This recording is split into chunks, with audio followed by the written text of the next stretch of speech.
Julian Raven. How are you? Doing great, Rich. It's a pleasure to be with you this afternoon. I'm so glad to have you on. I really am looking forward to walking through your story. Wonderful. Let me give the audience a brief introduction for you here. You are an internationally trained artist. You studied at the College of Arts in London and English schools in Marbella, Spain, grounding your work in classical and contemporary art principles. You have diverse medium expertise, working across painting, sculpture, fine art, photography, woodworking, and large format installations, known for bold, abstract expressionism. You have a studio and gallery, and you're a founder of, established in Elmira, New York, Lynchburg, Virginia, and most recently Marbella, Spain, creating spaces for both exhibition and community engagement. You're a cultural entrepreneur where you curate exhibitions, host artist talks, and lead interactive art events, contributing to vibrant local and international art scenes. And you're an advocate for artistic freedom. You gain national attention for legal and political activism, defending the display of controversial artwork, emphasizing First Amendment rights, which Amen. is that's a that's a battle to take on that few are willing to do. Um, Yes, yeah, that's a large part of the story, Rich. It definitely is. yeah. So I always start off with just my only scripted question, and that is, where were you born, and what was life like as a kid for Raven Julian? I was born in Richmond upon Thames in London, England. And at the age of 2, my parents moved to southern Spain. They had gone on vacation. They had driven down through France and through Spain to Portugal. And at that time, in the early 70s, it was actually 1972, Spain and Portugal were pristine Mediterranean paradises. They were just exquisite. I mean, it's beautiful now, but it's very, very different. It's very touristy and very overbuilt in many places. Some places still primitive. It's amazing. So they drove down. They drove through this town called Marbella, and they fell in love. And my mother was sort of saying, "I love this place. You know, maybe we should live here. Could we live here?" And my dad was an entrepreneur, and he um, at the time, the fax machine had just been invented, and he was devising a way that he could run his business from the golf course in Spain, drink gin and tonics, and send faxes back and forth to London. And he did, and he Right. managed to do that until he passed, sadly, at a young age. Which may have been the result of that, I don't know, but that was it. So I grew up in this, very idyllic place. Southern Spain in the 70s was, like I said, a Mediterranean paradise. Yeah. The Spanish culture is beautiful. The people are beautiful. The food is amazing. The wine's amazing. The sunlight, as for an artist, the sunlight is spectacular. I don't know what it is or why it is. With that latitude, that it's even Portugal. It's all that southern band right the way across to Portugal, even to Lisbon. That I was in Lisbon last year, and the light, it it makes you stop and say, "Wow, what it's like." It seems artificial in the sense that it's so beautiful. It's so different.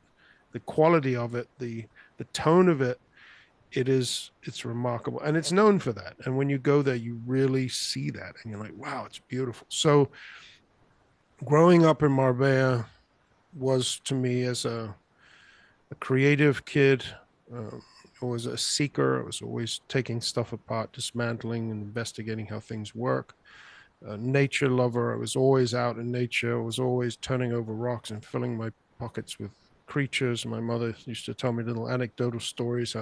I'd come back as a boy from being in the woods all day and sit on the couch, and she'd literally see bugs and creepy crawlers crawling out of my pockets onto the sofa. So if it wasn't that, I was then with a mask and snorkel under the sea, fishing and exploring, and spear diving and that. So it was a really beautiful. I did have a very blessed and privileged childhood in that sense. Not well, my parents were not wealthy, in the sense of wealth, but they were not. It was a middle class upbringing. But in Spain, that was wealthy Right. because of the difference of the average. Spain at that time was still very poor, and so if you were middle class, you were wealthy. Yeah. So, Yeah. yeah. Interesting. Was your mom a stay-home mom, or did she work as well? No, she was a stay-home mom. Yeah, she had three boys, and she had her hands full with three mischievous little boys. So that's what she did. And in Spain, there was no working at that time. There was no foreigners didn't work, couldn't work in Spain. It was just Spain in the 70s, fresh out of the dictatorship under Franco. It was still we moved to Spain when Franco was still in power. Okay. So we moved to Spain as a very safe. London at the time was experiencing a little spike in crime, and it was, I think, one of the motivators was they wanted to raise their kids in a safer environment. And Spain under Franco, with his iron fist, unfortunately, but it was a very safe place. It was the type of place you could drop your wallet and return an hour later, and it'd still be in the same place. Yeah. So that's a sort of picture of what it was like, and then the transition after he died.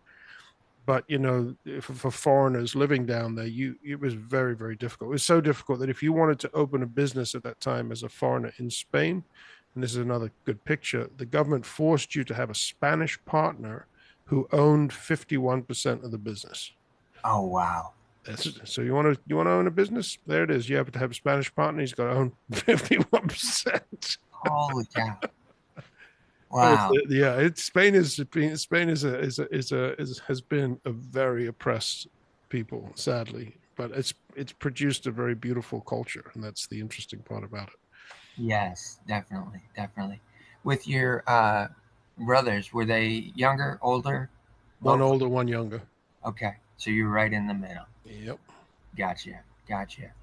How was school for you growing up? Was it a scenario where you were interested in uh, kind of fitting in, or were you a little bit off to the side, kind of just observing, wanted to stay to yourself?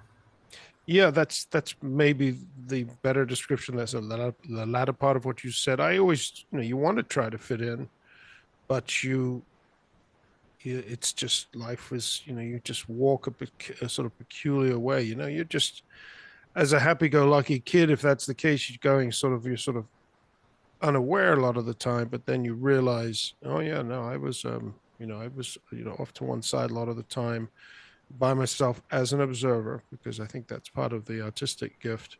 Yeah. um and yeah, that's a good description. And I went to very, very small schools in southern Spain. There were English, international schools with like an English curriculum.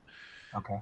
The parents of foreigners, I mean, the parents, like my parents, they all got together. All the foreigners would get together down there and say, well, we want to live here, we need a school for our kids. And then they'd band together and they'd start a school in a caravan, and there'd be like 4 kids in there. So wasn't homeschooling at that time, but they were very small. So Yeah. that's, they were good though. School for me again was a good experience because it didn't have the scale to be, I think, of a lot of the madness that comes into schooling when you have these huge schools that kids really get lost. You got few Yeah. kids in a class and a teacher, and so it was much more personal. Yeah. Yeah. That's what I was about to ask. Was it very personable in terms of the education component? And I think that's always highly beneficial for the student Oh, absolutely. Yeah, when they're able to experience that. There's a little bit more hands-on ability at that point for the teacher, and they're able to see and notice some of the attributes of the student that a lot of times get overlooked when they're in a larger school that's setting. true. Yeah, that's true. And that plays into my story a little bit as well. That's true. Yep. As an Okay, artist, that was one of my experiences. got you. You said you were out and about exploring. all of those kinds of things in the woods, in the ocean. Um, was that a form of escape for you, or was it a form of just curiosity? Yeah, curiosity. I was fascinated, always have been, still am, just in awe of what I saw, and you just drawn to it. Couldn't, my mother couldn't keep me in.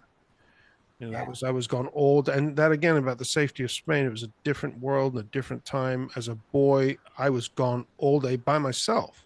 I'd yeah, play with my brothers. I'd hang out. Obviously, would ride bicycles here and there. But when I was just in my mode, I would be gone, and there was nothing to stop you because it's there's unending piles of unturned rocks everywhere you go, or the beach or the sea. It's unending. So your ability to explore and just again trying to fathom stuff out, see creatures and catch creatures and look at them and observe them, and then later on, my that sort of was part of my artistic development where I began to draw and sketch things that I found interesting. That's my memories going back to when I was very young, probably before my father died at the age of 9. So I was 9, so it okay, was probably 7, 8 years old. I have recollections of sitting on his knee sketching bougainvillea flowers, beautiful flowers that Spain has, some really magnificent wildflowers, and and creatures and sea creatures, drawing those and creating like sketchbooks with little, with drawings of the diddle. My dog's here. Why don't you just lay down? Drawing the different, you know, creatures that I was fascinated with at the time. So yeah, learning, just a voracious learner in that sense. okay. With um, being at that age and leaving London, were you able to experience very much your grandparents in No, your life at that point in nope, time? No, none. Okay. not at all. And I might have met them once by recollection. oh, really? Yeah. Okay. So they were completely removed when you guys had transferred over to Spain. Yeah, my father's parents were already passed. My Okay. He was 20 years older than my mother. My mother's father had passed. I met my grandmother, and I have a very vague remembrance or recollection of that in Spain. She came out to visit, and that's Okay. really it. Gotcha. Was there any other um, relatives within the family that had that creative uh, gift at all? Yeah, my mother's father. He Okay. was an artist. He was a painter, but he in England in those obviously 40, 30s, 40s, and 50s.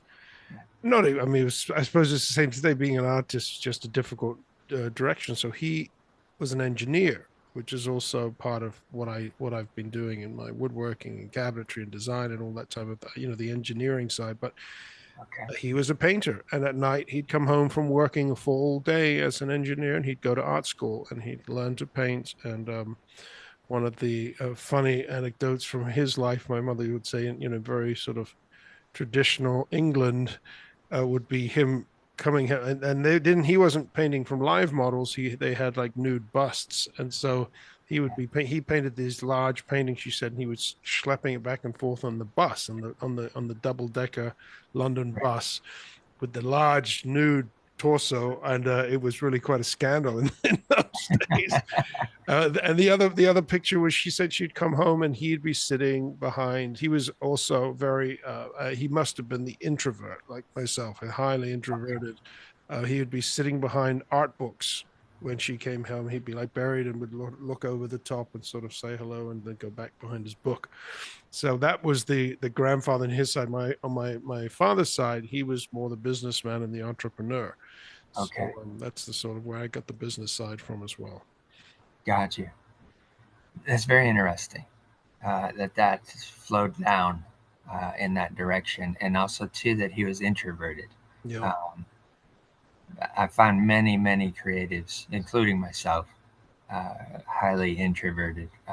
Prefer to just sit back, watch, observe, not too much interested in being up front and getting attention or anything like Yeah. that. When your dad passed away at 9, you mentioned, Was that a a turning point in your personal life in terms of what you knew before and what was going to come after? Oh, absolutely. Absolutely. Yeah. Shocking. Shocking. And I think a lot of that had to do with my parents' very shallow, both of them, my father Jewish, my mother Gentile, very shallow concept of God or faith. They really didn't have any other than traditional celebrations. It was sort of a Jewish Christian home, but it Okay. was like Christmas, or my father was very, very nominal. It was like basic Jewish traditions, nothing. And the Christian part dominated more as far as Christmas and Easter and those different things. But so I didn't have faith as a child other than what, you were being told sort of indirectly from your parents. So when my father died, he was actually in England at the time. He'd been gone for like 3 months because Spain hadn't worked out the way he wanted economically, and he was looking for opportunities in Hong Kong, and we had moved to Portugal to stay with my mother's brother who lived in Portugal whilst my father tried to build a bridge to Hong Kong. Sadly, he passed, but he was gone for months and then died and was gone with out of our life. And we were living in Portugal, sort of in the middle of nowhere. And because he was on the side of his parents, on the Jewish side of the family, they bury you within 2 or 3 days. You're done, you're Right. gone. And so they couldn't find us. They couldn't find us for weeks. They Oh, could, wow. yeah. So we were in the middle of the Portugal. We'd moved in this transitionary time. That back then technology you're talking about, it was so Portugal was 15 years, 20 years more primitive than Spain. It was like really, it was completely another world. So getting a phone call or anything or any back then, it was either a, what did they used to send, telegrams, it was like Yeah, it was telegram a or mail. beep beep beep beep beep, just a little more advanced than that. Yeah. So we were weeks, maybe 2 or 3 without knowing, and then the news came and it was such a shock, and because you like, I didn't know how to process it. So it was a tailspin moment for me. I from then onwards, in my little ignorant brain, I concluded that there was no God. It was just no one could answer my questions, because as a curious person, I had a lot of questions, and Sure. everybody was like go and put him in a room somewhere, that type of thing, because I was constantly demanding answers, and didn't get any. And that frustration, plus then the deep wound of the death, or the absence, the disappearance of your father. Half the time I didn't even believe that I just believed, I thought he'd run off with another woman or something. I had no idea, because you didn't see the death, you didn't see the tomb, Right. you didn't see the grave, you didn't see the coffin, you didn't, he was died and buried before we knew. Yeah. So Yeah. it was major trauma, and that did affect my life for years, and it led me on a journey as a hurt, very wounded, angry atheist. I became Okay. that I walked through all my teen years like that. Right. With being in Portugal, and I'm assuming having to switch schooling structures as well, did you find that schooling became more difficult after that experience as well for you? I think it became difficult because I had a lot more conflict. Yeah. In Portugal at that time, and whether it was I can't remember if it was pre my father's death or not, or it was during the time that we were waiting for him. I had real growth as an artist. I was very young. Obviously, it was like probably eight at the time, and eight, between the eighth and the ninth year. Yeah. And I can remember there was this little Portuguese kid that I became friends with. It was an English speaking school, but he was a Portuguese kid in the school. I think his name was Pedro. And he was a very good, very talented illustrator, and was drawing these amazing cartoons. And he would copy a lot of the Disney cartoons. And I was never having, I never had, my father was never interested, obviously, in me pursuing art. So he was not artistic. So he was never encouraging art. My mother was just being a mother. And so I never had artistic direction other than what was coming from the inside.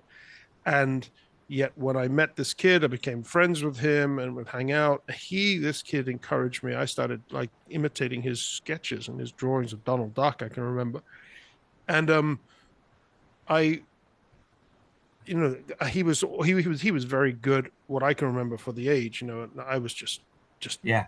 learning. I didn't know what to do, but I started developing as an artist. And the interesting story there was an art competition at the school I was at, this English school in a town called, well, it's not even a town, it's like an urbanization called Valdelobo. It's in Faro, near Faro in the southern Portugal, very beautiful place again. And it was an art competition at the school. And I can't remember what I did, but I entered some drawing or painting that I did, a little something, and I won the competition. And this Oh wow. friend of mine was so mad because he was much better than I was, as an illustrator, and he stopped being my friend. And I can remember that being, Oh no. that was the sort of, that was that's my art memory from them. But then going back to Spain after my father died, um, I think the one experience that we went to a new school that had opened up that I had real conflict with, when they tried to have put me through religious instruction. There were Okay. Spain, even though it was an English school, there were a lot of Spanish kids in the English school in Spain, and their parents wanted Catholic, Right. instruction, catechism or something, and they had a priest come in, and I rebelled. And I was maybe 10, 11, 12 years old. I was very young. And I said, there's no way you're putting me in a class with this. I mean, I can remember the seething rage that I had because I had developed this hostility at anything that represented religion because of this atheism that I had developed. And that was, when that, did it affect me? Yeah. I mean, I can't, it, being fatherless as a young boy, a girl, and the same, Yeah. it's just void. It's a massive void. And as you see, a lot of people go really off the deep end. And I Hmm. was I was pushing that. I was pushing that in many, many ways and many times in my life because there was no longer a father who would set you straight, and Right. Right. you And do. Yep. go ahead. No, I said you sort of fall out the bucket. Yeah. You just go nuts. Yeah. Exactly. Exactly. How was it for your mother at this point as well? Having three boys and not having that income at that point in time. Did she take up work and was she gone a lot away from you guys?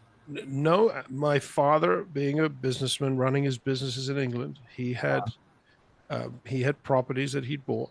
He had some a little row of tiny apartments that he had managed to buy at some point that had tenants in them, and he had bought a at some point in time a it was a factory of sorts. I'm not sure even what it produced, but it provided an income. And so when he died and it was all taken care of, there was a trust set up, and he provided for his wife and children.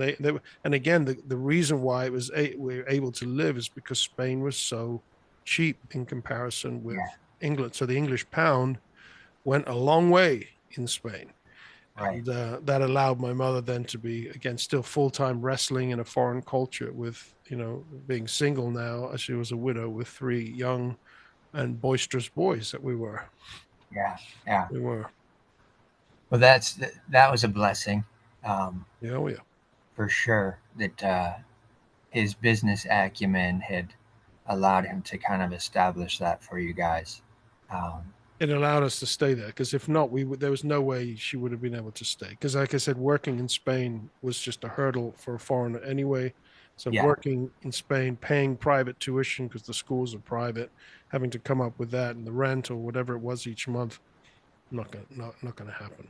And it was very. We went through many, many years of instability because the nature of the rental scene in these tourist spots, which is like Marbella, is that people will not rent to you more than 3 months of the year. It's different now, but back then No one, because they want to rent to you 3 months, and then, sometimes maybe 6 months if you get in right after the summer, but they want the peak rents that they Right. get during the peak months, which are summer months or Christmas time, or there are these high tourist seasons. So we were constantly moving. I mean, we counted at one point in about a decade, we moved 36 times. Oh, And wow. yeah. And that was because you would literally be in a place for 3 months and then have to move, or maybe 6 months, and we could not be stable. That was, as a young boy, I was like, it's just an adventure. It's like a different place to explore. I can't, Yeah. it didn't affect me other than that. And it made me have more flexibility in my adult life, that I was freer to travel and be Yeah. exploring. But, so I didn't see it as anything other than, yeah, there was no real community down there. It was very fractured because foreigners lived spread out all over the place. You just had family and you go to school. And but again, for me, I was happy because I could explore. So Right. Right. it wasn't an issue. Did you see it affect your brothers in the same way as well as it did you? Absolutely. Okay. Not as it did me. I think different. Obviously, we're all different how we process it. The Yeah. faith component, which just wasn't present. They were not interested. They didn't care about those things, and they still don't.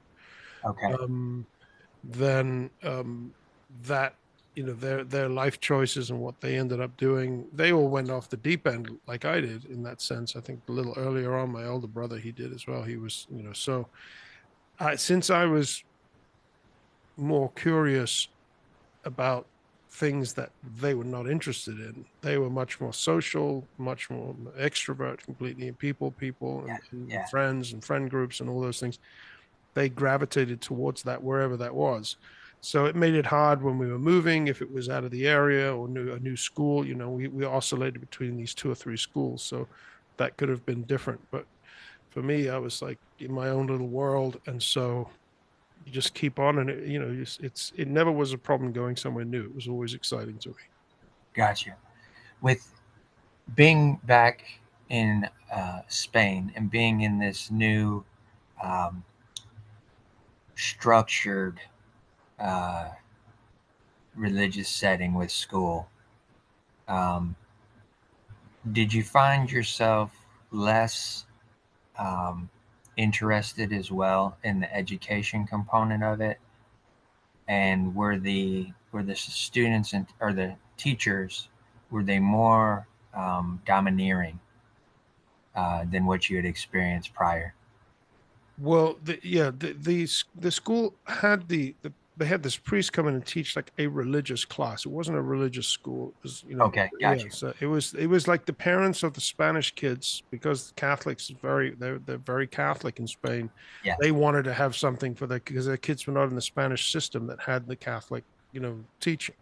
So yeah, it was one because that was because this school was an international school, international students and teachers, and so they were foreign, in that sense. So, you know, as far as my experience with teachers in general, I mean, that's one school was a school where I had this conflict with this one teacher that I in when I was there just last year, I went and sought him out. I found him and I went and apologized to him okay, because I couldn't remember the reason, but I knew that I had this, and I think it was the conflict that led us to actually leave that school, because I'm very, if I get stuck on something like this guy, and this is really a problem at the school. He's trying, and I think he was just trying to not be a father to me, but he was trying to obviously push me in the right way. And at yeah, that time, I was like, just this is just who and what in the world, and I was just rebelling. So I did. I found him out just like last year, and I said, "Listen, I don't know what it was, but I was a very wounded child at that time, and no one, gave me answers, and I think I was pretty mad at you.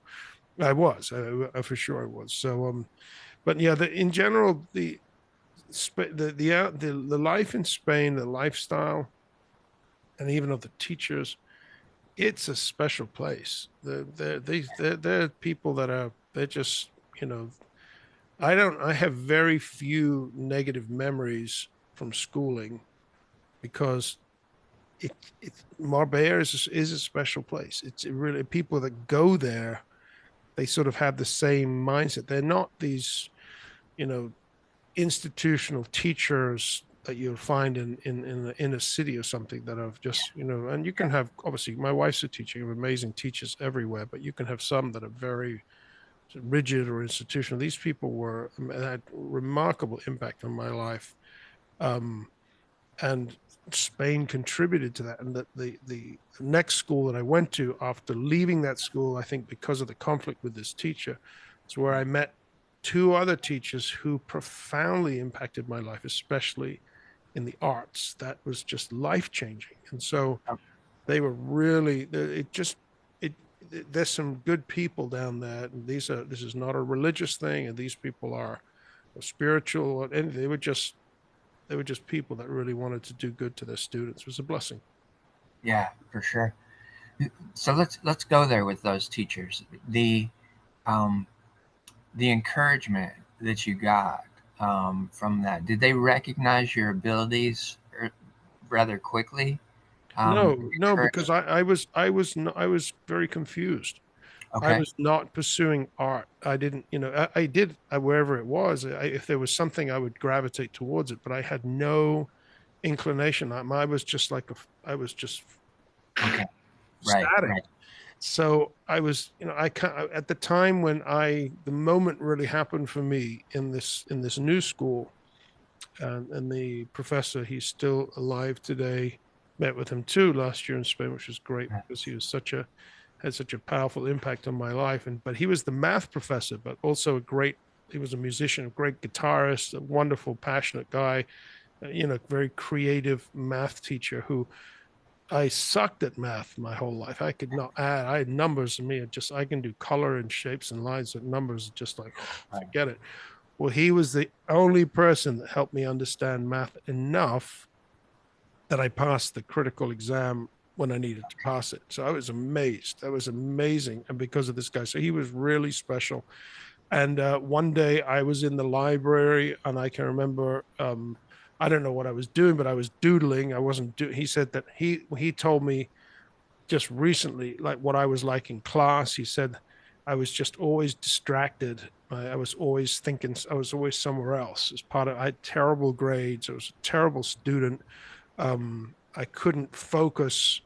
Nothing excited me, so I just didn't want to do it. And you know, math was horrible, so I just struggled. You know, and I just copied homework from someone else from my physics, and I loved physics and I loved chemistry, but I hated the math and chemistry and all the this. I couldn't. I wanted just to make experiments and Right. dissect animals, and then they was like, and I couldn't do it. I just was bombing, you know, consistent. It was terrible. It was you name it. It was really bad. Yeah. But and it was all compounded by my internal state, and that was all very evident to me.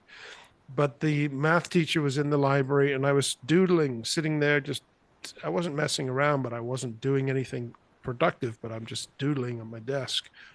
Right. And he was watching me without me knowing. And then he turned up with a crushed Coke can and he put it down in front of me and he said, "Draw that."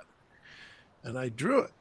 And he then basically took me by the hand and he walked me over to the art department and he introduced me to an artist, an American artist by the name of David Bodlak, who became the most influential person, I think, in my life for the next, I don't know how many years. This guy was he was just they were great people. Anyway, the math teacher was super cool. I mean, these guys were really cool. They were good people. They wanted to help their students. They loved teaching. And, you know, and it was a shame because, you know, there were a lot of idiots at the time I can remember as well that were causing all these problems. And I was always on the fence, you know, whether I was with it or not. I was by myself, but Yeah. sometimes I was getting drawn into the stupidity, and these people were really sold out wanting to see their students do well. They really did. And I mean, that just shows with me passing the math. It was impossible. I'd failed my entire life in it. This guy helped me. It was amazing. So the art teacher was another person, and he was a professional artist, but obviously couldn't make it enough. So he had to work as a teacher, an art teacher. Right. And he was the best. David Bodlak was the best. He was the type of man from California who he could, in a class of 10 or 15 students that were, you know, not, you know, some had talent and some were just like in class because it was part of the curriculum. He would always find something redemptive in everybody's work. He would always could encourage. He always could help them and always critique and always teach and encourage. And that was such a lesson to me. He introduced me to the painter, the portrait painter Robert Henri, the American painter, and the book he wrote called The Art Spirit. And that book was transformational for my life as well. And very few people had given me books.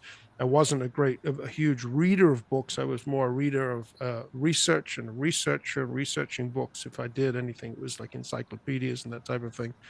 But this was a book, and it was just changed my life as an artist. It was just absolutely marvelous. So from those folks are the folks that really encouraged me. And then that's where I had my first solo show at the school. And I thought I was, oh man, look at me. I'm doing all this art stuff. It was pretty cool.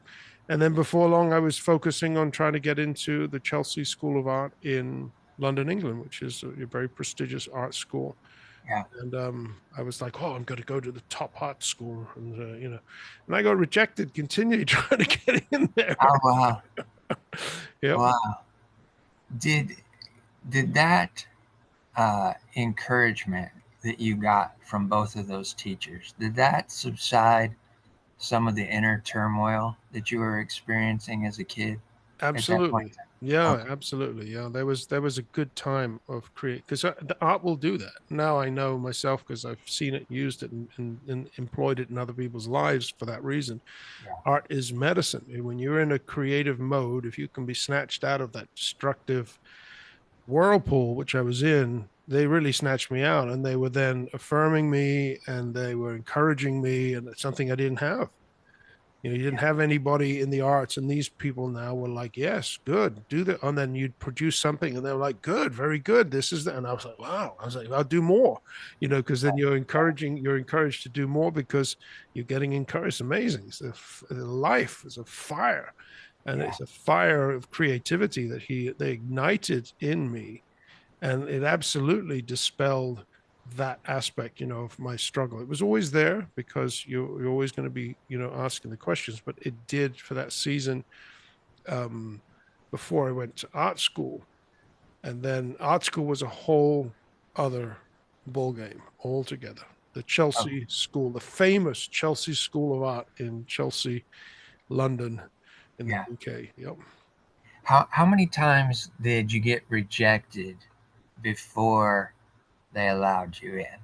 I had gone on a program, a pre-degree program, or tried to get into this program, Okay. and I got rejected. I was accepted in this preliminary drawing program because it was paid preparation to try and get into the next program.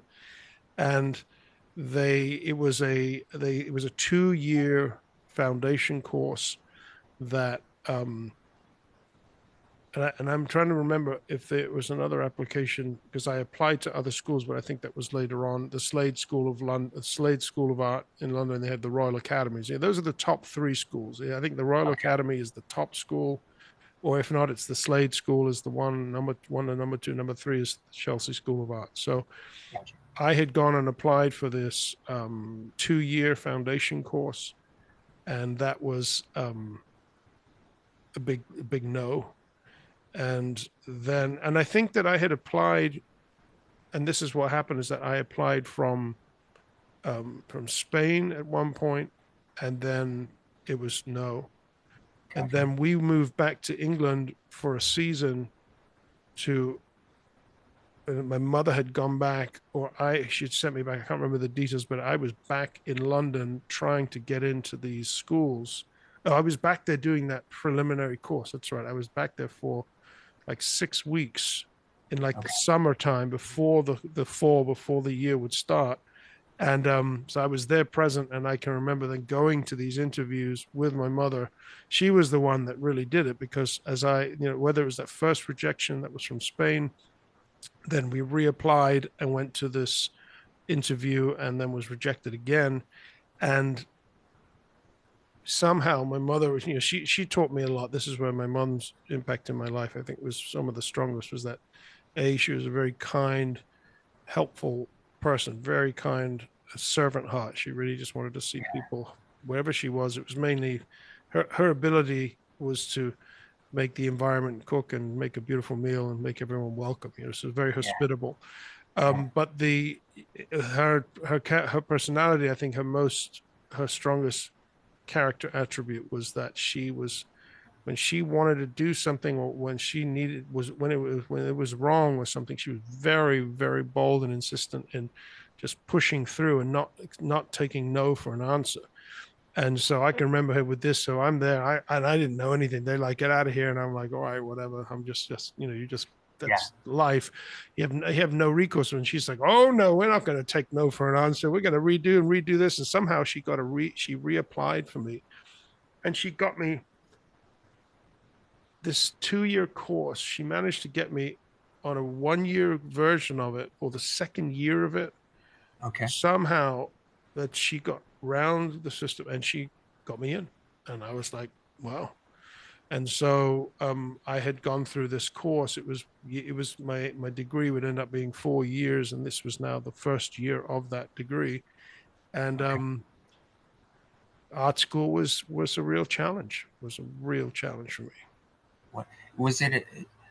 Did you did you experience it as a real challenge because of the uh, possibly the environment of what Spain was giving you in terms of a bit more freedom, a bit more connection to nature, connected to fantastic sunlight? Now you're in London, which is a bit gloomier on a regular basis, more industrialized. Was it that type of scenario, or was it actually the literal coursework that you were having to do? Absolutely. Yep. That's a good insight there, Rich. And that's it was part of that was evident since the first day. And that's why most people who, when you move to Spain, you just never want to go back, because the lights and the bright, and Spain has on average 300 blue sky days a year. Oh wow, Yeah. That's wow, and an average temperature where I grew up of 72 degrees heaven almost. and low humidity. Yeah, And so you get high humidity sometimes in the summer, and storms here and there, obviously, but right. average of 300 blue sky days a year is amazing. I mean, it's like it gets boring. Like, oh my goodness, just like it's amazing. So going back to London, yeah, gray and dreary and rainy. And London, the people are, it's a city, and English people are a certain way. It's not Spain. I grew up in Spain, even though I'm English. I grew up in Spanish culture, and Spain Yeah, is vibrant and gregarious and loud and noisy and colorful, and they're just Spaniards. The Spaniards are just wonderful people. The British are not Spaniards.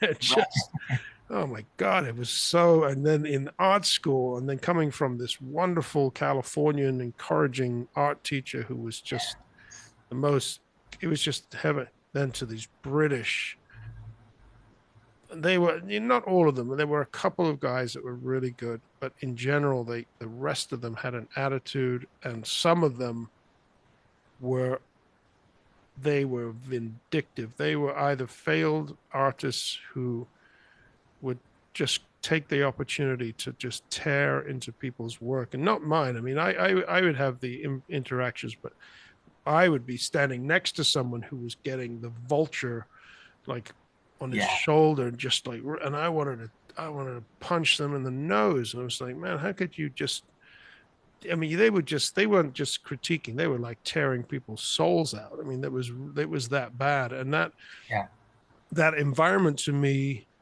because again, me being who I am at art school, if I wasn't in the coursework that I was prescribed, which was amazing, just to answer that part of the question, I had no problem with it. I was like, give me more. okay, yeah, Lunchtime, break time. If I'm doing drawing or painting here, I'm in the photo developing booth by myself over here, learning how to develop black and white photos at that time. And that's when I started getting really curious of photography.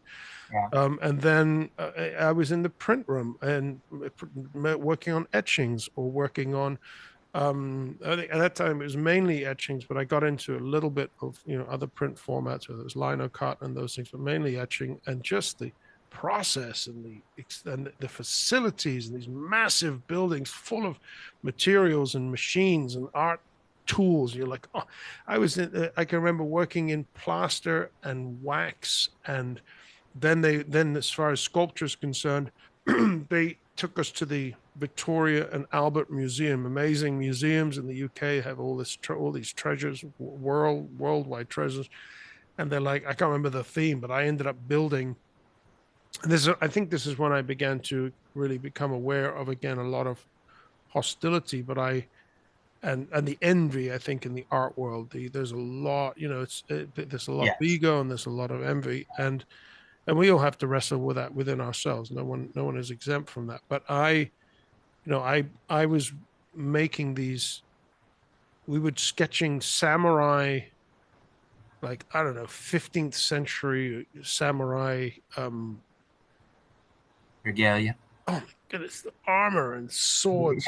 And this stuff is so meticulously made, and this is hundreds of years old, and Right. so you're like, oh my goodness, it's just unreal what Yeah. the level of craftsmanship and detail and precision. I mean, just so I'm sketching, I'm doing my thing. Then I decide I'm going to build some samurai warriors in the yard. I'm going to do some sort of sculpture. And again, the 3D gifts sort of kicking in. And I built these huge, giant. I'd go to this, we call it skipping. We'd go running down the street to the dump and to the trash skips. And the containers, and we'd go and grab all the stuff, and I would be coming back with all this stuff, and I built these huge things. Man, I was getting so snubbed. Like, who do you think you are? And I was like, I don't know, I'm just building these things. This is what I do. And but that started provoking a lot of hostility that I got then from fellow artists. So, the diversity of what the school offered is like a playground for me, and that's where I thrived. But Yeah. then I also began to die there because a lot of the environment with the students, I was totally a political naive. Grew up in Spain, swimming in the sea Yeah. and fishing, and I didn't even know what politics was. Very, very, very, just very sheltered in that sense. In Spain, no one talked about it. It's just like it's not there. Right. So I was thrust back into London, into the hard. Chelsea is very well known, very active, and the picture that really shows you how sort of disconnected I was they were all the artists with all these major protests, and they're always and Margaret Thatcher was prime minister at the time, and they're like, well, she's this and this and this, and I didn't have a political opinion, and I think the only thing that I did knew, which I think it marked them in their mind of what I was, and I had no real view, but I knew that Margaret Thatcher had adjusted these, like, whether it was corporate tax rates or some major tax rate, because Marbella, where I grew up, was full of British people who had fled England with their money, trying to Okay. hide it in tax-free havens, whether in Gibraltar or offshore accounts, because of the tax rates. So they were in Yeah. Spain living with their money out of the country because they didn't want to pay the tax rates. So made sense to me that, hey, she's dropping the tax rates and it's incentivizing these people to take their money back to England because they're now no longer worried about paying these really elevated rates. And I thought that made sense. And I said, so I would talk about that's the only thing I knew. Oh boy, but that was not popular to say in art school, because she was the nemesis, Thatcher, and I'm like, I don't know. Oh wow. That's just so I think that became I got marked as like this whether I was this viewed as a Tory and again I had no knowledge other than that, and it made just Right. made Right. good sense. But then I think what really did it was they were all marching, and they were full scale riots going on at the time, full scale Okay. student riots, riot police, shields, Yeah. and horses in full scale, and all the Chelsea students were going to riot. Oh, we're going to riot, and they're going to do it. Are you coming with? And I'm like, no, and I'm not going. And Yeah. then they went on strike, and this was the weirdest thing. And I'm like, art students were striking, and I was like, how do you strike when you're a student? It's like, Yeah. and then they were protest. They did a picket outside the school, the Chelsea School of Art. There was like, no one's gonna come to school. We're gonna stand outside, and because they were all demanding government funds or whatever it was. Again, I didn't Okay. understand it. I didn't Sure. I didn't know about it, so I didn't get involved. And But I said, well, I came from Spain to paint, guys, so I'm just going to come to school and paint. Oh no, we're going to shut this down and all this. And I said, no, I said I came here to paint. I am, and so I can remember walking through a crowd of art students, my fellow art students, going to school, getting yelled at, being called a scab by these art students because I went to school to paint. And I'm like, and in school, there was another Spaniard, a Spanish student. She didn't understand. She was from Spain. And she, Right. from Spain, she would say, I'm fluent in Spanish, but she would be trying to speak English. Like she didn't get Yeah. it. And there was like two or three of us in the entire school, this massive school. There were like two or three of us in there because I'm like, Wow. you're not going to, and this is I think who I am as a person. You're not going to force me. I'm going to Right. do what I'm going to do, and you do what you want to do. That's fine. You're Yeah. free. I'm free. Don't get in my way. I won't get in yours. But let me in because I'm going to. And I did, and I had to push through this crowd, and that sort of I think that began this sort of tension where the experience of rejection you begin to have. Whereas I grew up in a place, not that there wasn't rejection, but it was very minor because it was so small. Right. Um, Yeah. you started to really feel, and then you're like, man, it's just this like no associations, and that affected my existential confusion, and I got very depressed, really depressed. I mean, I was like, man, the self portrait that I have of myself that I portrait painted, and for me it was a wonderful painting, but I am so depressed in this portrait. I didn't even realize it. I'm just painting myself, and I am just so depressed. Mm. I mean, just like I look like death or going. It's just so confused, and it's amazing how the the portrait, how you manage to capture yourself in that state, but you're Right. totally unaware of it. You're not painting yourself. I'm depressed. I'm painting a depressed. No, I was just Yeah. depressed. And I couldn't help it. Yeah. So that was really dark for me, and I was I would be thinking about the light, the sort of scintillating, splintered sunlight in Spain, just bursting down with these beautiful white little mountain villages and these quaint little historic towns. And I could see myself in some little studio in this town in the middle of nowhere with an old woman sweeping the streets and a little black cat in the Yeah. corner over there and this beautiful Spanish. And I'm like, what do I need to be here for? Well, I'm just miserable. I'm just absolutely miserable. I could be there and I could be painting my own paintings and on my own terms and not have to deal with the static. And so I left. I packed up and I walked out 7 months in. Okay. And I just jumped on a plane and I left. I grabbed my bag and I said goodbye. I'm gone. And I didn't even sign out. I didn't do anything. I just said goodbye and I left. And I couldn't breathe. I couldn't breathe. For And sure. and yet leaving, wanting to go back to that sort of idyllic picture never materialized because I went into my spiral then of I left school, I have no money, what am I going to do? How am I going to live? And that leads me then to the next chapter that became the destruction before the redemption. So, Okay. yep. How how did your how did your mom react to that decision at that point in time? Was she She was seeing the always turmoil rise in you? Yeah, she was always very supportive of me, and I think she Okay. knew me. Well, no, I think she didn't. She knew me very well, and she knew that when I was determined to do something, You're gonna do I'm it. just going to do it. Yeah. And I couldn't breathe, and I couldn't. The only way out, and I didn't want to because I was thriving in the system because of the facilities.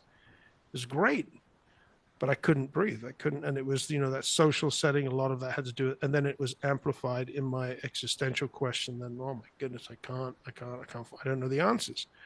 So she was like, yeah, she was do what you got to do, basically. So my mom always supported me, and she always encouraged me, and it was, she was just a wonderful, wonderful, and I say was because she passed Okay. a year and a half ago. That's why I was back in Spain at the end of Oh, man. 2023 and 24. So my greatest art encourager and supporter, um, she sadly passed. So that's, that was a big deal. But at those days, she was great. It was amazing to have this one person Yeah. who championed you, a mother's love for her children, no matter what type of basket cases we are. So they just have this amazing unconditional love that was also transformational for me, and really fuel to keep me going. That you didn't, I was on the road to despair, and Yeah. so she was always there as a comfort to me. But yeah, Spain on the return flight from London began my descent. my And descent. Yeah. and what did that look like once you touched down in Spain? Well, no money. You're not gonna, try to make it as an artist. I didn't even have that as a thought. Okay. What had happened to me in the Christmas? See, I went to school in the September of '88. Yeah. Started that degree. I was in Chelsea before in the summer of '88. Then I went back to the degree. So Christmas of '88, this was a major transformational time in my life, and this as well was what really compounded the darkness. Was that I went back to Marbella, Spain for Christmas, 2 weeks. It's typical. Everybody just travels back home, and my elder brother and I, we would go out to a bar that he would frequent more than me, but because he was there, but I'd go and I knew these people, and we'd start going out, and the bar owner was a friend of my brother's, and he would work basically for nothing but for drinks. And so Okay. the guy he'd get basically a show with my brother and I. It ended up we were really good behind the bar. We would DJ for him Oh, and nice. Okay. walk around. Yeah. And Yeah. we'd get free. We didn't have any money. We'd get free drinks. And Right. so, but we got some real experience as running a bar together. Yeah. So when I went back to school, not an it was just a bar experience, etc. But that Christmas, specifically New Year's Christmas Eve, 1998, we got a call from my mother in the evening. My mother was very English, very spoke the Queen's English. She's like, "Boys, my boys, would you come to church with me tonight?" My mother she never went. She would went. This is once a year. She'd go to a Catholic midnight mass on Christmas Eve, which is Uh-huh. a big deal in Spain. Their religion, their festivals, and their religious festivals is like they go all out. And so Yeah. my brother, it's Christmas Eve. We'd already been drinking. We were already out partying at 7 in the evening, and this is going to go on all night for us till the next day. And she says, come. Will you come and join me? So it's like, Mom, of course. She's by herself. She's the widow. She's going to go to church. We had all these girls with us, the three brothers, and all this. We were all larking about and been drinking. And we go to this church. It's really busy, a big church, Spanish Catholic church, full of people, probably 400 or 500 people there. And the priest comes up to our little group of foreigners, and in Spanish he says, "I need somebody to read from the Bible in English." And for whatever reason, my family, mainly my brothers and whoever was there with them, they turned to me and they're like, "Jules, you read from the Bible!" Ha ha ha ha! This was hysterical for them. And the Yeah. priest puts his hand on my shoulder, and he hands it, and we're drinking. I mean, I'm swaying. I'm like, Yeah. Yeah. I thought this is just funny. This is hysterical. What's going on? So he puts his hand on my shoulder and he gives me this Bible and he hands it to me and he shows me where I'm going to read. And we go and sit down in the church, and they're all singing their Catholic hymns. And my brothers and I, at first it was hysterical. It was laughter. They're laughing at me. They think this is the funniest thing that's going to happen. And I was the good news that night. I was well dressed. At least I was properly dressed. Meaning I had a suit and tie on. Okay. So I looked good, and I was there, and they're laughing, and then I have this sort of strange experience where I sober up. I get this real Oh, like serious demeanor come over me, and I sober up, and I'm like, and they're laughing, and I'm getting very, very serious. This is like, oh my goodness. And I have no religious background at all, other than what right. I told you, no Yeah. no schooling, nothing. No, Yeah. I think it might have been the first time I'd ever been to a service in my life. That was, I don't think I ever could before then that I can remember a religious so of any kind. And I go up and I read, and I can't remember what I read.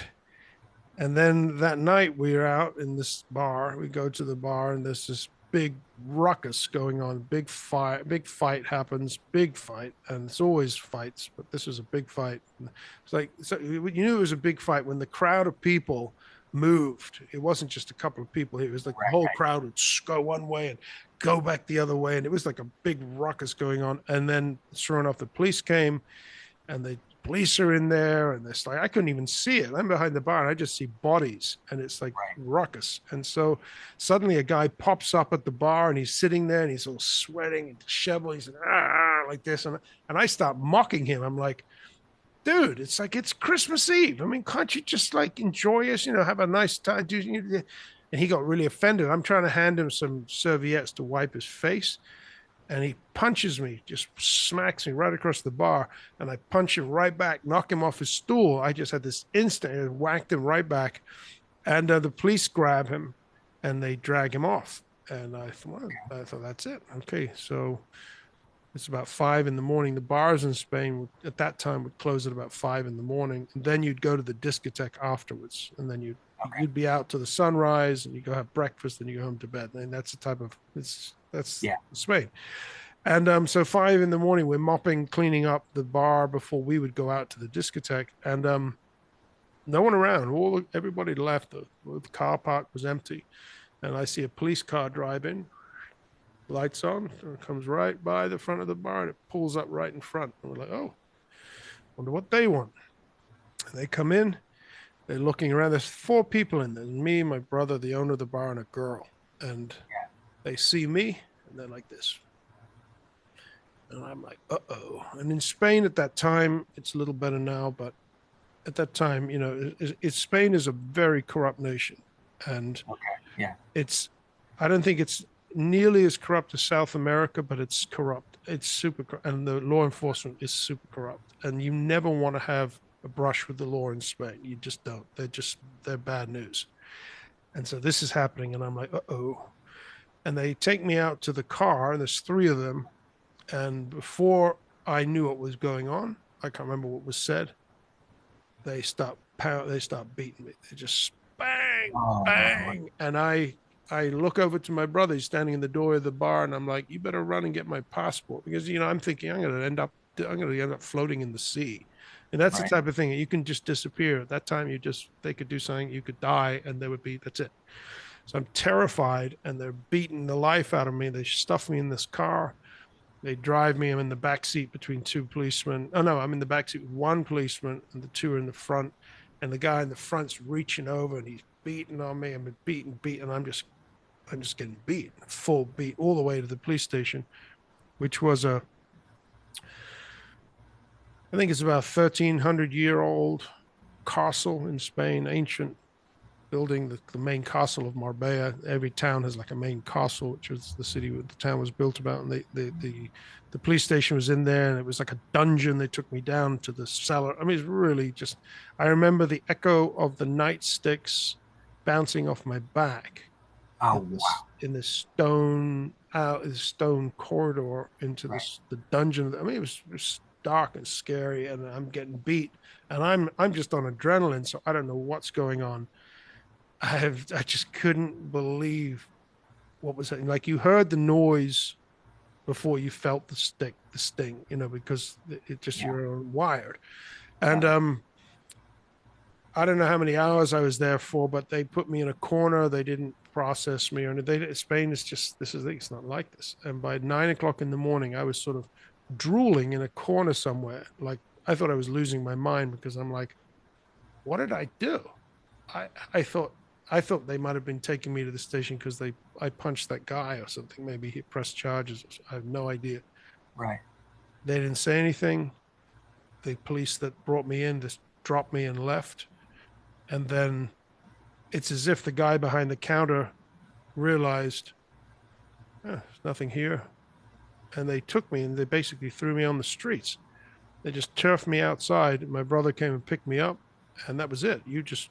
glad you didn't die and Sure. you got in the car and got out of there. But I woke up at some girl's house that same day, probably like midday, a few hours later, on a couch, seething with rage. And I was an atheist before, but now I woke up and the first words off my lips were, "There is no God." And I was full of rage. And that was the beginning of the spiral, because that was the Christmas of '88. I came back to Spain after leaving art school in like February of '89. And then not having an income, I ended up building a bar with my brothers, our own bar, because it was the only way to make money in Spain is tourism, and there's no industry down there other than that. It's sun, Right. and wine, and drinks, and that's really where everybody can try and make a living. And we did. But obviously, in my condition, having access to a bar and all the drugs that would come was just the beginning of the end for me. And so I went through a lot of success as a bar owner. As a young man, I had a lot of success very quickly. I was still just turned 19 years old. Yeah. Um, and we opened the doors, and my brothers, they basically, my elder brother fled. He couldn't stand being there because it was a new bar. Nobody went there. All of his friends went to where it was cool to go. No one would go to the new bar because it wasn't cool yet. So it Right. took the entrepreneur to basically, suck it up for the next 2 years whilst it got legs. And it did. And it became the most successful bar. It's still there today, 35 years later. It's still there. My, Wow. my younger brother has been running it. And, but Okay. that was the place, and then of great darkness and deprivation um, and depravity, and just I was wanting to take my life. By the time I was by the time I was 22, which was 1992, I was suicidal to the point of actively driving my motorcycle at 160 miles an hour. I couldn't care less if I just became a road pizza. And I then had a mountaintop epiphany and experience, contemplating nature, and God revealed himself to me as the designer, as the great artist, the great designer and creator of all. And my life was changed forever. And that's leads me to a whole other chapter, but that's a remarkable intervention. And it was spectacular. It was absolutely spectacular. And my life was, like I said, radically transformed from the inside out forever. Right. That led me on a whole new journey. And I left the bar and left all the whole life, everything. And I went and pursued my calling in the sense of my spiritual journey. Okay. When you decided you were going to do the bar with your brother, had you put art aside during that time as well, or were you still had some inklings of creativity going through you? Yeah, absolutely. The bar that we were working at, which was his friend's bar, I had painted a giant mural in there of New York City. And Okay. at that time, it was like black lights, I think, had just come out, and these bulbs. So I did it with all this sort of fluorescent paint. It Right. was really Yeah. cool. It was for Yeah. that time, it was really cool. So I was in that. And then the building of the bar, the sort of the synergy of my entrepreneurial and creative gifts came together, because I'm working with my hands. I did most of the work, most of the innovation, all the things that, I just, our uncle was involved giving us, he had the tools and he'd give us direction, but then he'd leave us to it and go sit in the bar all day by himself. And he said, "I'm going to just sit over here and look at the gorgeous woman all day." And he just did, that's what he did. And we were there just working it out, young boys with the tools, and we did. And we built it. And so my creative gifts, they kicked in. So to me, it was art. It was everything that I was doing, laying bricks or learning, it was learning as much as experimenting, and then doing, things that we'd never done before. Yeah. But our life depended on it. We had no money. My mother had managed to secure a loan to start this business, to rent the property. And we had no option. We had no money. We didn't have a penny in our pockets. So this was all, here's the business, here's some tools, here's some material. You guys have got to make this happen. And my mother would ran around and helped us with the paperwork, thank God, because she was really able to do that, which she did.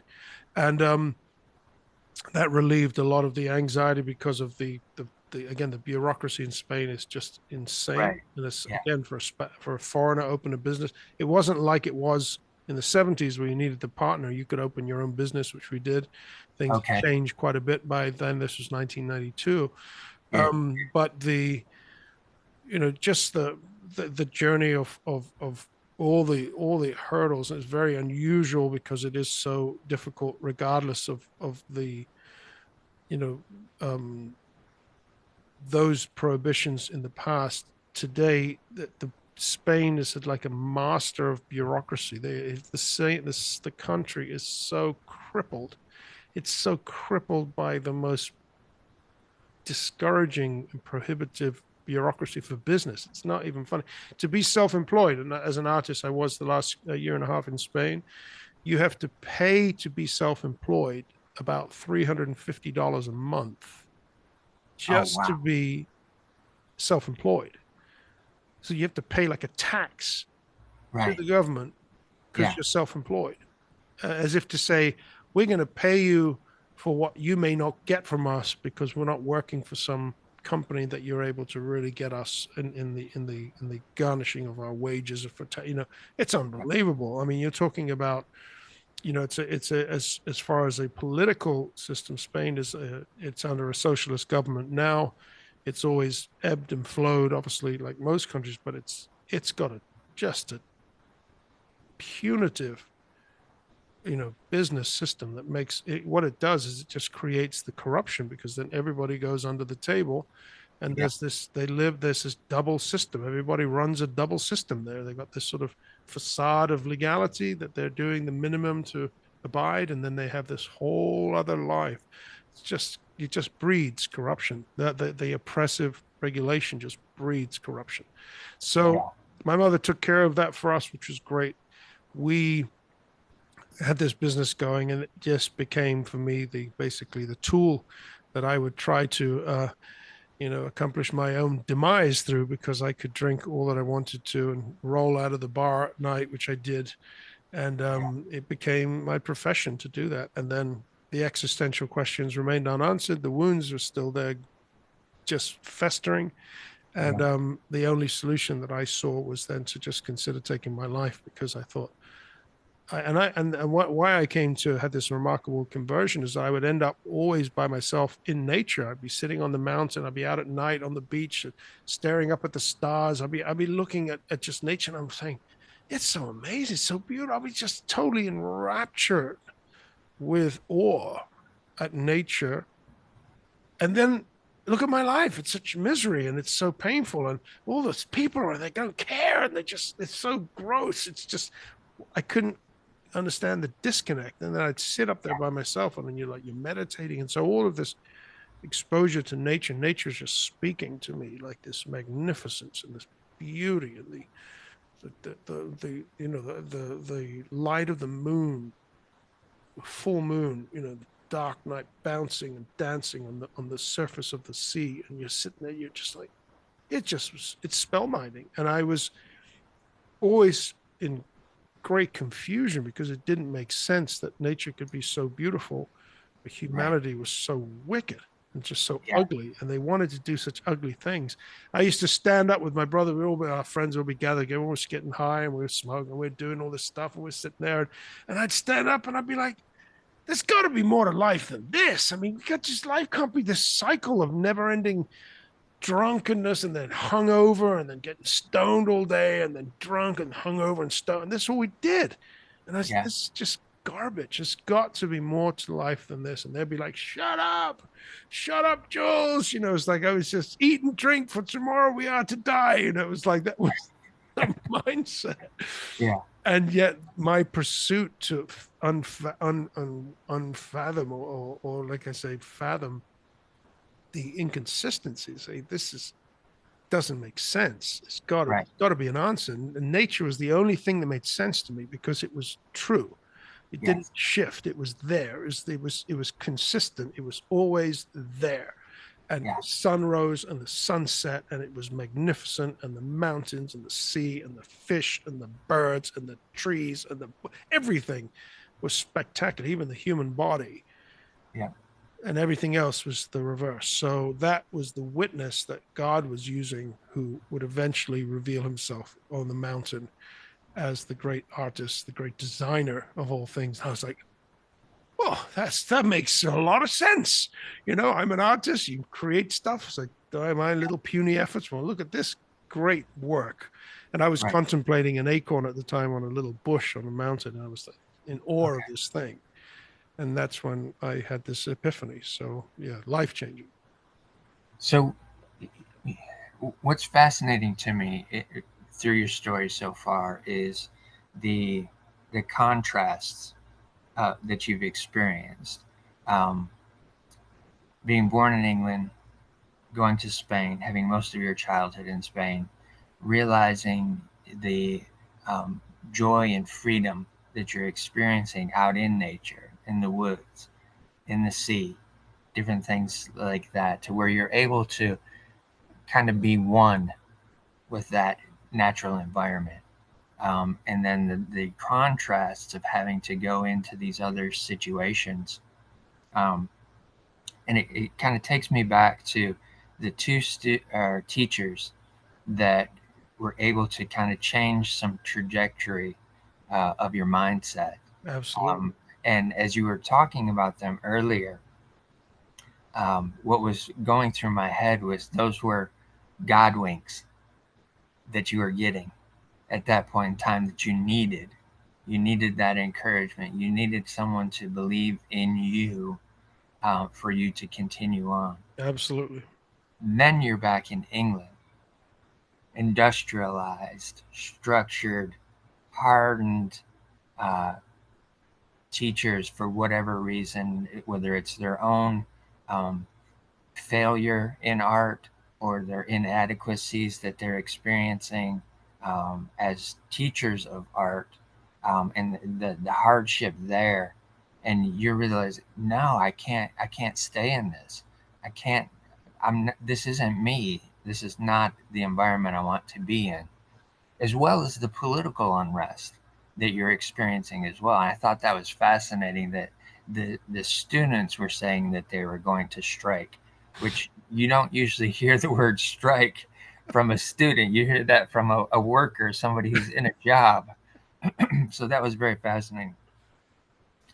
Back to Spain again, in an environment that is was kind of warm for you, but yet this inner turmoil is still festering and continuing to bubble and expand within you. And then you get to this place of real darkness. Although all the while the creativity is still there, the ability to create, to be able to structure and uh, form a place of work, a place of earning that you're able to create with your brothers. That's still there. That internal creativity, that gift that you are given as a child is still there, but yet the mind is becoming more and more dark, and it's evolving into um, this desire to be no longer in existence. Mhm. Do not want to be here any longer. I'm fed up with this. And you said that you experienced a profound transformation and realization of the creator of all. Are you able to describe for the audience what that moment in time felt like and looked like for you? I will do my best because it's something that is Profound.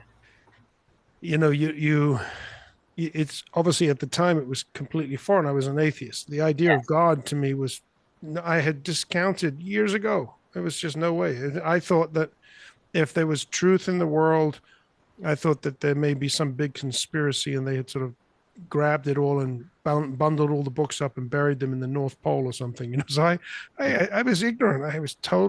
I had no idea what concepts of God, nothing. no train, nothing. I had no upbringing other than Christmas, or it just was just like nothing to me. So Yeah. the way, excuse me, I'm going to grab a drink just real quick. All right.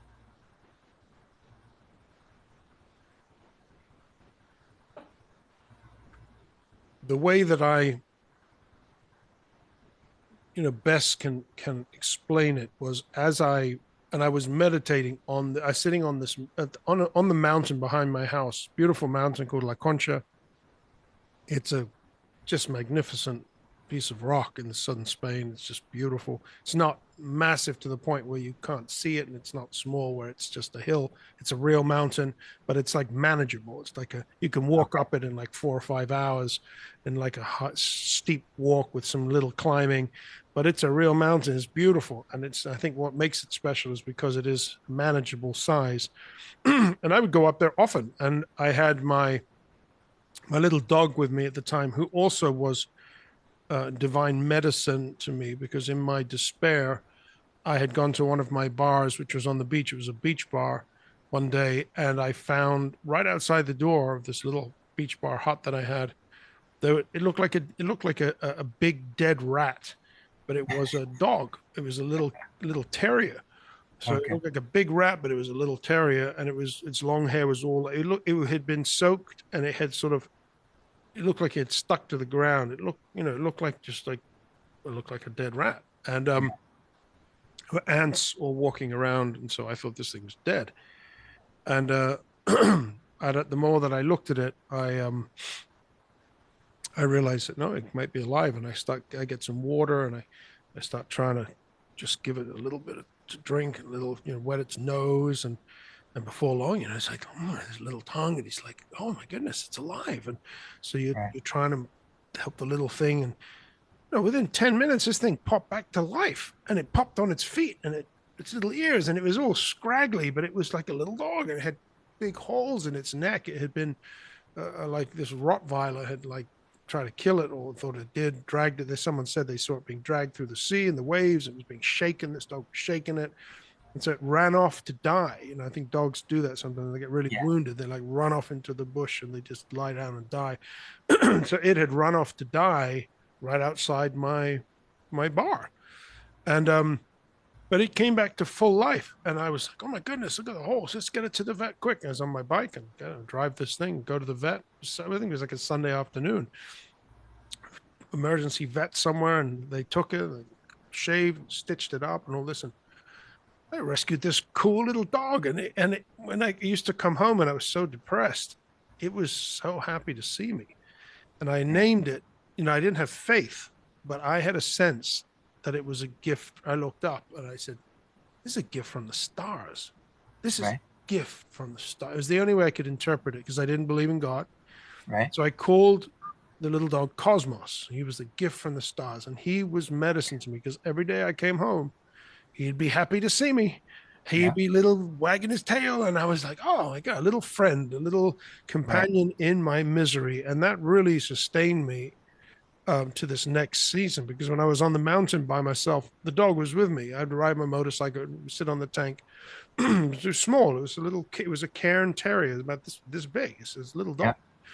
a little skinny thing with long hair, and I had a bandana. And I was like, "This is my little friend," and it was great. Me and Cosmo sitting on the mountain, and as I was there, and the La Concha Mountain is a limestone mountain, and where I was sitting was just bare rock. Okay. But out of the like the crag and the rock right where I was, there was a little acorn tree, must have been oak tree of sorts. In Spain, they have them. A lot of them they get the cork for the wine bottles from, and so it was growing out of this crag, and I was fascinated. I'm like, wow, look at this. This is somehow an acorn has fallen down into this crack. You couldn't even see where, and there's probably water down there or dirt, and it germinated, and this thing grew, and it grew out of the rocks. And then it's probably like maybe the leaves and, like I said, dirt or something, whatever was enough. The environment was enough for the thing to grow, and it was a small little bush, and it had hundreds of little acorns all over it. And so whether it was an immature tree because it couldn't grow properly being stuck on the rock, It might have just been stunted, or it was a bit, I don't know, but it was small enough to put your arms around it. It had little acorns. And I sat there and I took one of them off the tree and I was like, wow, look at this thing. It's amazing. I said, here, this thing's growing out of the rock and it's got this little like nut and then this little cup, and somehow it knows at the right time to sort of let go of the nut, and the nut falls and then bounces on the ground, and a critter picks it up and runs off with it and buries it over there, and oh my goodness, boom, another tree comes up and more acorn, then it gets really big and there's millions of some in my mind. I'm like, oh, this like exponential growth of one acorn turning into millions of trees and unknown. I was just oh, it was like amazing. And then I look at the little cup that's holding the acorn. I said, one hand I've got the acorn. I said, this is the star. He's like the football player. He's the star player. He's the nut. He's going to turn into a tree. But this guy is just the servant. He's just holding the star. He's just holding. He falls to the ground and he rots away and dissolves into nothing. Yeah. But then I was looking close and I said, yeah, but look at the design on the edge of the around the rim of this little cup. It's beautiful. There's a pattern. Yeah. I was like, well, what's the point of that? I said, this thing's going to just dissolve to the, why is it so beautiful if it's going to dissolve and just turn to dust? It's not turning into a tree. And right at that moment, right at that question, is as if God split my mind in half and he revealed himself right then as the designer in a voice that it's not an audible voice that we can say, but it was a voice that Yeah. I knew that it wasn't me speaking to myself. It was someone else Right. saying to me, I'm the designer of this thing you're looking at. And I was like, oh, no, I had never had that thought, that creation that I had been in awe of all my life, this beautiful wonder of nature, was the artistry of the creator, that this was the sculpture garden of God that I had lived my life in. And I was like blown away. And I grabbed my dog and I ran down the mountain and I jumped on my motorcycle, drove to where I was living at this little wall around this little house I was in, got my dog and threw him over the wall. It wasn't a high wall, but it was a garden behind there. And he just flew over the wall. And I raced off with my bike full speed to my mother's house. And I went running. She lived in an apartment. I went running up the stairs. Mom, mom. And she's like, what is up, Julian? And Jules. I'm like, God exists. God exists.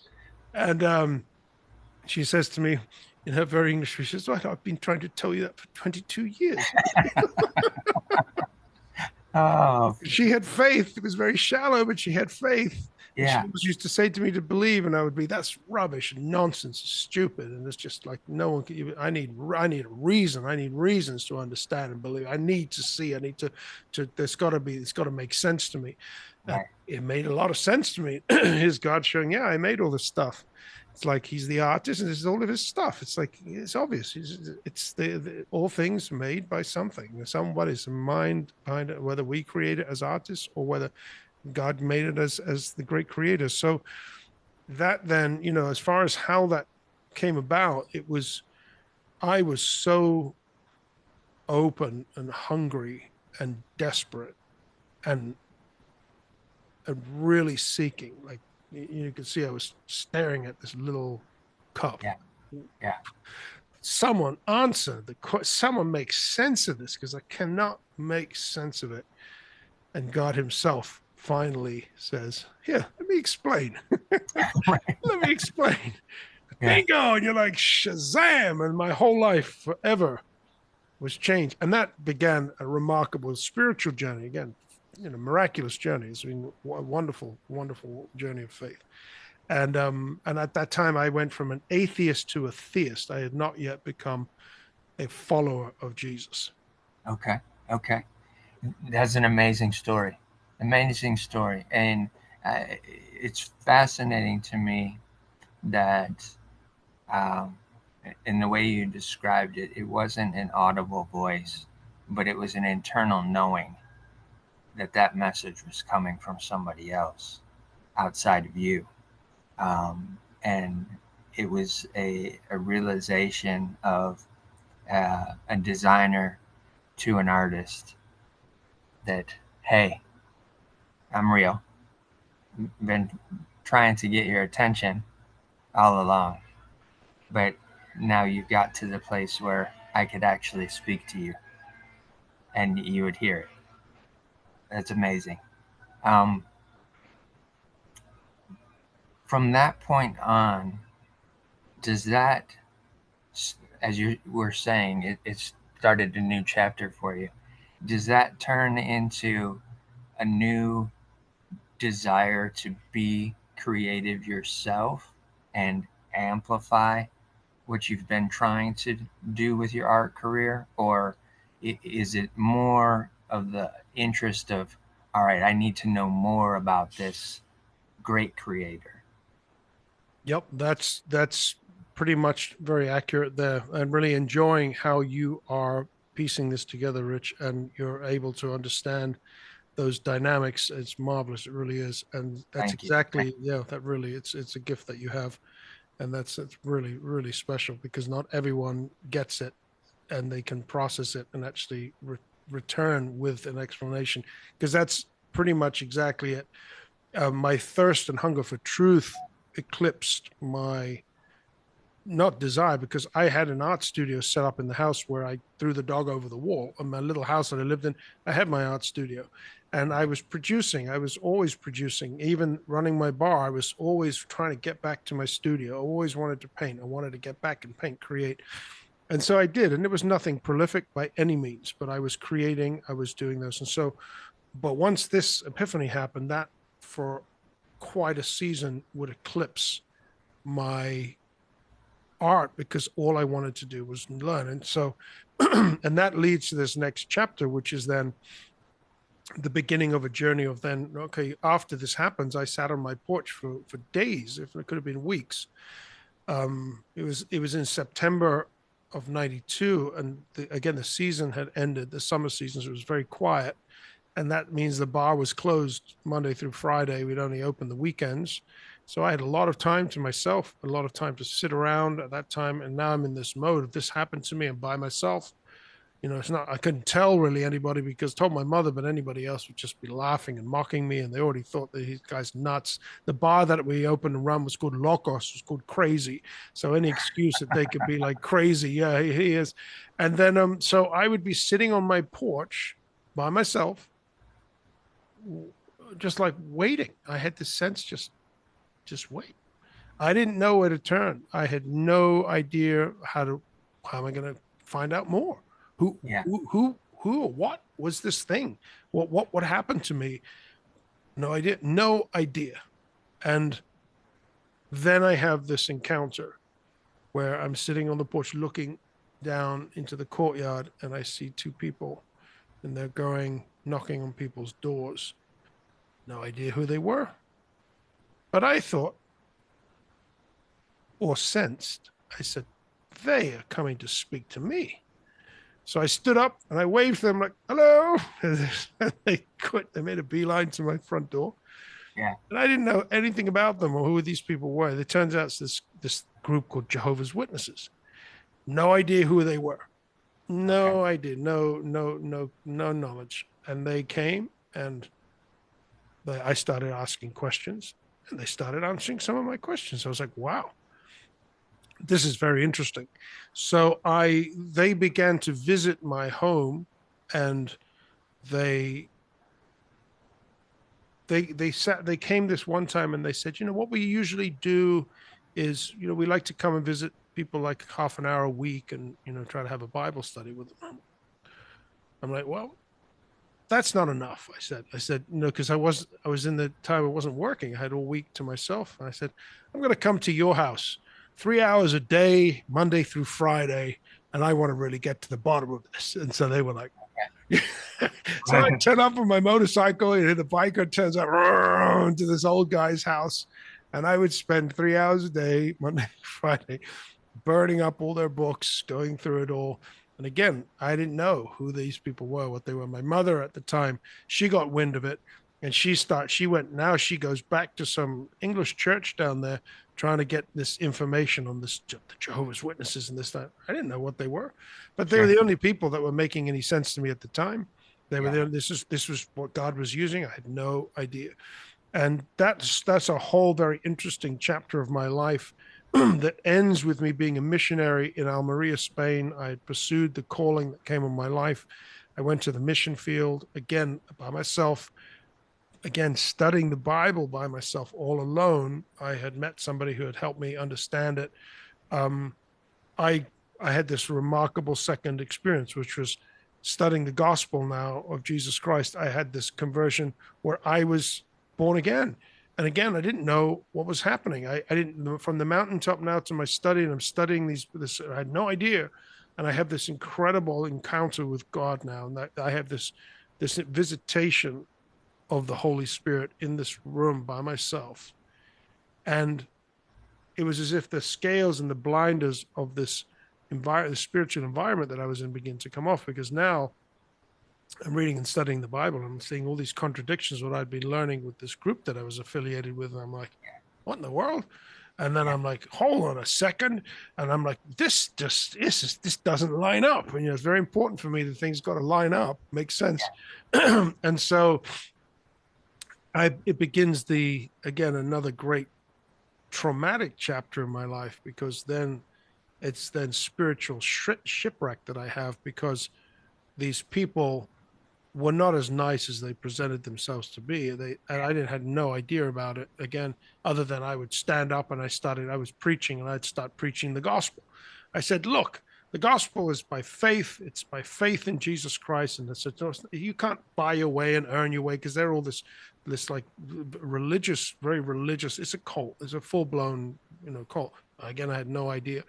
But they began to persecute me, and they were chasing me. Basically, these people wanted to get me in front of their congregation, of these people, and destroy my testimony, my story, so that they could discredit me and get rid of me, because I was a threat to their entire operation because of what I was saying.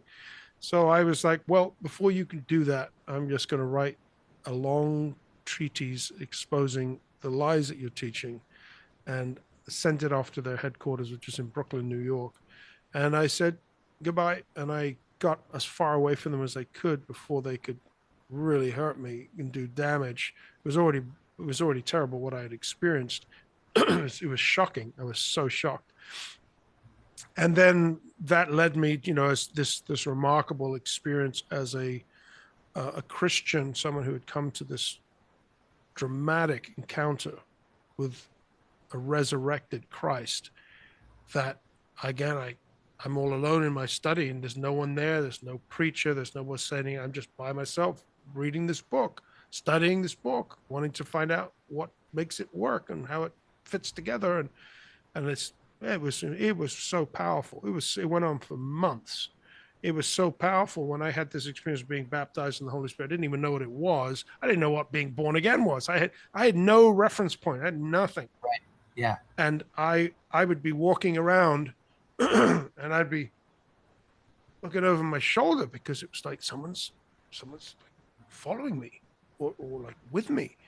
And it was like this awareness of the presence of somebody else so strong. And I drive along in my little car and I can remember pulling off to the side of the road and like sliding down in my seat.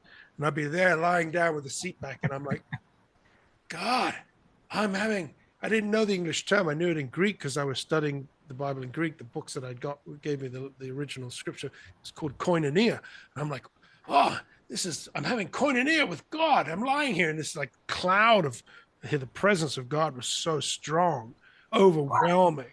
And I'm like, I didn't know what's going on. I couldn't sleep at night. I had to go out to the supermarket. I'd buy a bottle of wine and I'd go out and I'd chug this whole bottle down just to shut my mind down so I could sleep. It was like, it was on fire in my, you couldn't shut it down. And the only way, glug, glug, glug, glug, glug, bottle of wine. I'm going to go to bed now, because now I'm ready to sleep now. And I did. And it was the only way I could function, but it was remarkable. it was, and the beautiful part about it is because I was just, again, ignorant, so willing, open, excuse me, and it all could happen because I didn't have any objections or filters, because I had nothing. I was just like, Right. I want the truth. I want the truth. I want it all. Yep. I want it all. And that then, led me on back to my hometown, off the mission field, packed my bags, left I left Spain for the United States. I was going to go and become a missionary in South America, because I was fluent in Spanish, and I thought that Americans were less inclined to hear what I might have to say, and that Hispanics were much more, being Spanish and a much more open disposition. I thought that I'd go and share the gospel with those folks and go to South America. I had a lot of prejudices about the United States, which were all prejudice. They weren't accurate. Growing up in Europe, you get Sure. this anti-Americanism in Europe. Like, you just, again, you don't know. You Right. just, they're just affecting your mind. And but once I came to the US, all the blinders fell off, and I was like, wow, this is nothing like what they said. And I love it here. And I think, I had always met Americans growing up who were always fantastic people, and they were Yeah. always contradicting this narrative that I was being fed, because the people I met were like, no, the art teacher, David Bodley, he was the best person I Yes. ever met. I mean, Yes. these people across the board from when I was a kid, wonderful, wonderful people, always kind hearted. And they just were so different to Europeans in the sense that they were very generous, very kind-hearted. Um, and this wasn't a faith aspect; they were just people being people. Yes. And I was like really touched by that. So when I came here, that's what happened. And so my trip to Mexico eventually wasn't God's plan for me. It was just a plan to get me here. And my whole life then grew and developed here in New York, in a town called Nyack, which is about 200 miles south um, of where I am. It's actually southeast of where I am, near New York City, Yeah. and that's where I met my wife. And again, I had some remarkable, and I write about it. Look, the book that I have, I write about a lot of it in my book, because it's just the part of the Odyssey. But I've had just so many incredible encounters on the journey, because again, most of the time, Rich, I don't have the means. I didn't have the Right. money. I had nothing. I left Spain with $200 in my pocket, and a bag of clothes and some Bibles. That's all I had. I didn't have Wow. anything. And I mean, amazing experiences that of like the manifestation of God's hand of provision for your destiny, if you should dare to step out of the comfort of this beautiful place I used to live, and the prosperity I could have had, and Yeah. all the family, and you have to leave it all in pursuit of the most important thing for, in my opinion, is what our existence is all about. If you're willing to leave it all for that pearl of great price, to give it all up, you then experience these manifestations that are, they are undeniable, and they are magnificent, because it just seals your faith more and more each day. You're like, wow, just amazing. I mean, and as I'm talking to you now, I could literally go all day and recount these experiences, because Yeah. you position yourself and your life to have. And a lot of people on the journey, they would say to me, wow, I wish that type of thing would happen to me. And I'd be like, well, it can, but it won't, unless you let go.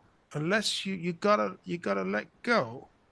Yeah. You gotta empty your cup out Yeah. of all the stuff, which I did. Things, motorcycles, I walked away from it all. I was 22 years old. I owned 3 Hard Rock bars in southern Spain by the time I left.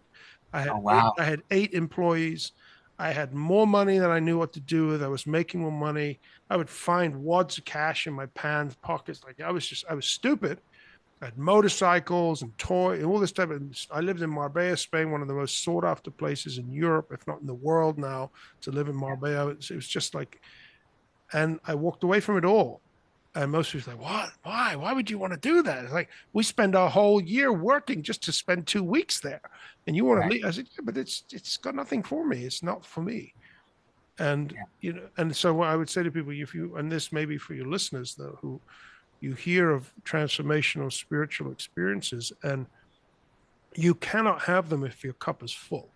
You cannot have them if your cup is stuffed with stuff and things. And if your focus is on the things and the stuff of this world, you can't have it.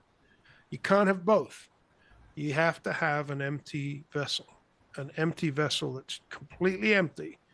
And it's like you're just putting it up to God and saying, fill it up, Lord, fill it with something. And I don't know what it is, but I'm going to go for what, and it might not happen when I want, or it might be completely what I'm not. It usually is. It's nothing what you're expecting, but you position yourself right now to be open to have that encounter, because Yeah. it's as if it's unavoidable. If you create the vacuum, you create the vacuum by your will and choices and decisions, it will make a space for the divine to fill. That's amazing. Amazing description. Amazing message for the audience. Um, where I'd like to go next, based off of that, is what do you do with only $200 coming to the US that starts you on this new direction of what I would say, in in terms of uh, some Spanish uh, correlation, this new communion that you're having um, with the Creator. What is the process now? Knowing you've only got $200, what am I going to do to survive? Well, I needed $200 because in Spain at the time, I had got a flight to the US and I was selling everything that I had left. I had paintings that I had made that Okay. I had framed, and I was trying to sell them. You know what it's like. It's like, it's just painful. So I give them all away to all my friends, my family, beautifully framed. I'm so glad that I did that. Beautiful works that they so glad. Not all of them survived, but there are some, which is wonderful. I sold my photographic camera. Like I was given by my mother like a Canon EOS Rebel at the time, so I Yeah. started really Okay. to sort of pursue my photography. I sold that. It's the only thing valuable I had left. I'd left everything 2 3 years before in the bar business. I left it all. My family was not helping me at all. They had rejected me when I left to go to the mission field and walked away from all my stuff. They totally rejected me. And then when I came back, because if I walked away from that whole experience that I had in the mission on the mission field, we're not helping you. They had folded out. They said, we'll help you if you come back to your life the way you had it, because I was the engine behind basically the success that they were having. I built Okay. everything, and they, Okay. and they were like, "Yeah, you come back, we'll help you if you." And I'm like, "I'm not coming back. I got to get out of here as quick as I can. I'm going to die if I come back to this town." And so I had the only thing of value I had left was my camera, and I was like, "Okay, I got to sell it." Like I said, you got to just get rid of it and got to facilitate the next step, and it allowed me to buy the plane ticket and left me $200. And the woman in the travel agency says to me, she says, "Oh yeah," because I was going to go to California to see this friend that I had met in the mission field, an American gentleman, again from the US, who was part of this JW organization, but he was an outlier. He was the guy who taught me how to study the Bible alone. That was what gave me the freedom. Got me Christian books. He bought me shoes that fit my feet because I had big feet in Spain. Everyone is much smaller, so he couldn't. He was a really kind, generous guy, loving. He became like a father figure to me. But he was also a great student, and he would always encourage me to study the scriptures. Don't waste your time with all their books, which was like anathema to say. It was like, oh my goodness, it's like in Yeah. this cult of control. And that was what gave me my freedom. So I was going to go and stay with him in Hemet, California. And so I needed to get to California from New York. I had a ticket from Marbella, Malaga, Spain to New York, and then I would get I thought, a plane across the country, because the travel agent says, "Oh yeah, she says, in America, she said, airplanes are like buses. You just get there, and for $200, you can jump on a plane and fly to California." And I was like, "Great, all right, wonderful." I didn't do any more research than that. I arrive at JFK at like 5 in the morning. And again, I had no idea. I'm like, what am I going to do? And I walk up to an American Airlines desk. It was very early. There was only a few people around. I got a whole wave of New York attitude, because it's really, they're very abrupt and very brash in New York. It's like, what do you want? What's this? And I'm like, oh, I'm looking for a ticket to New York. I mean, to California, please. I got $200. $200. He says, your one-way ticket's going to be like $600. And I was like, excuse me? No, it's $600.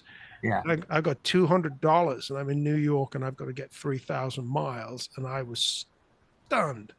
And I Yeah. was like, no, I didn't. I was really I walked around completely like someone took a bat to the side of my head, like a completely stupid in the airport. Like, what am I going to do? I can't. This $600 one way. Yeah. Obviously, you could find a $200 ticket if you shopped around or had bought it in advance. They didn't tell me that in Spain. They just sort of made it sound like it was like a bus depot. Right. Well, it wasn't. So I was like, what in the world am I going to do? And before long, I had remembered the name Greyhound, Greyhound buses. And I said, I got to try and get a bus. Maybe I can afford a bus. And I start fumbling around trying to get some dollars in exchange for the money that I had, and then get the change, and then call up Greyhound. And this was the best part, I think, of that really discouraging moment, because I really was discouraged and very concerned.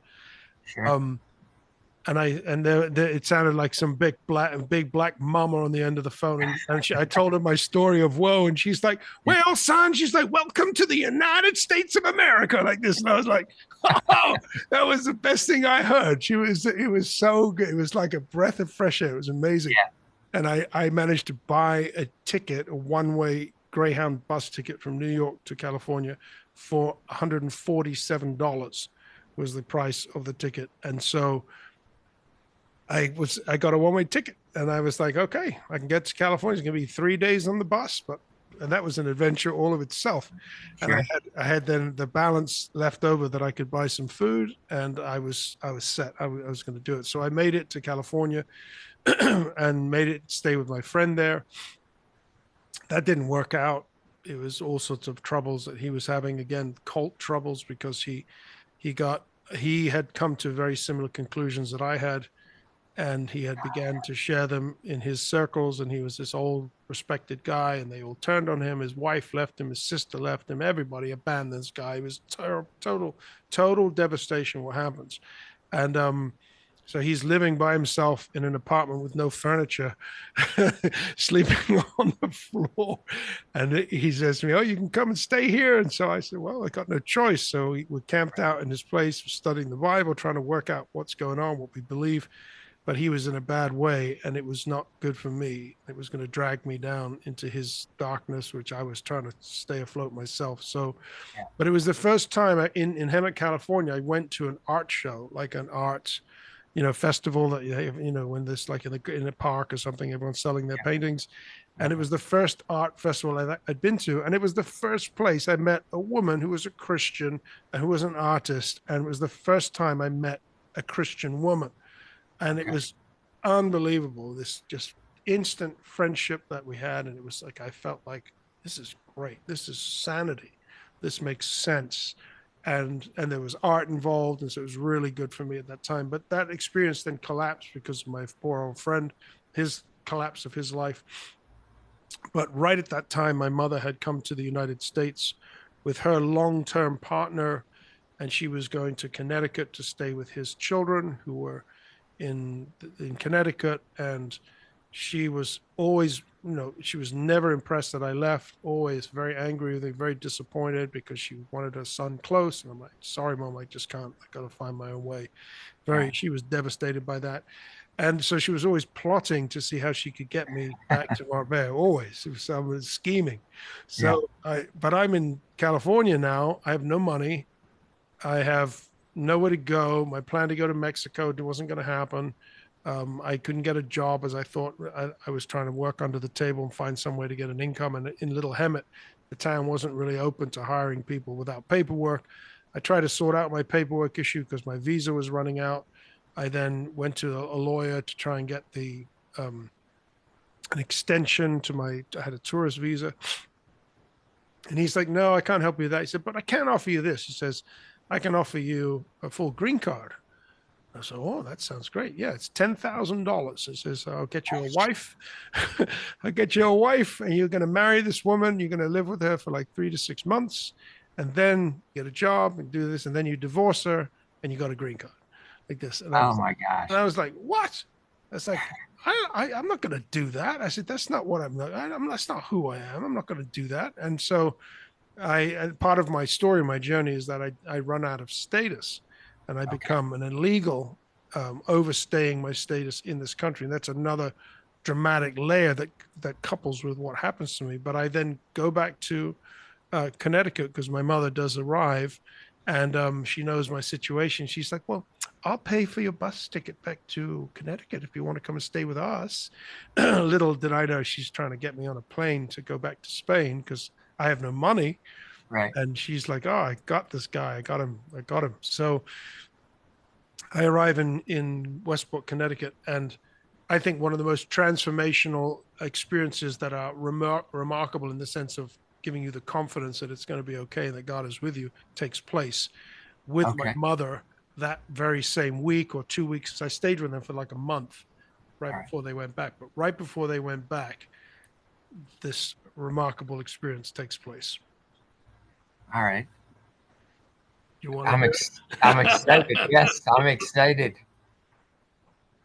Tell us, tell us all what this experience is that took Well, you. after being there a couple of weeks and trying to find work, my mother was very helpful. She did try to call up friends that she had, and it was a woman that I had actually met in Spain who lived in Nyack, New York, and her husband was a contractor, and she was trying to connect me with him. It wasn't happening, and so nothing really happening, which I think my mother was very pleased about because the more that the doors were closing, the The more she had opportunity to go back she to had a chance to ship me off to Spain. She kept telling me, "Oh, I'll pay for your ticket back to Spain.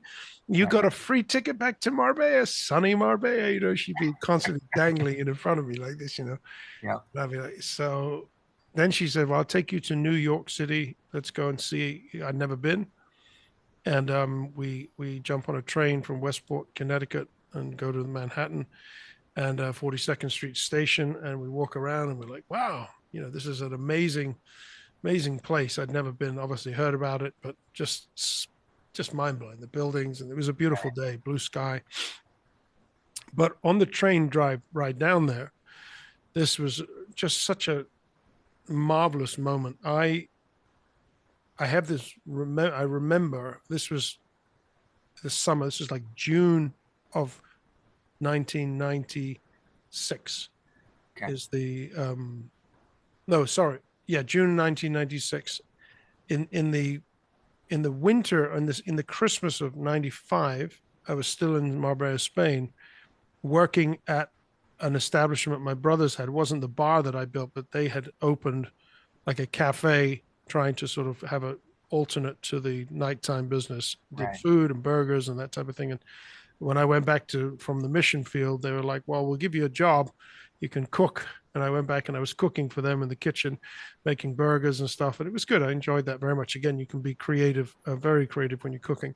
Yeah. And it was Christmas time, and this kid walks into their bar, and I didn't recognize him at first. And like long hair, and he's got this walk, and he's like, "Yo," and he's like, he was all like Americanized, and I was like, what was that? And it turns out this kid I went to school with and had worked with me in the bar years before. And he had been in the United States and studying in Stony Brook University in Long Island.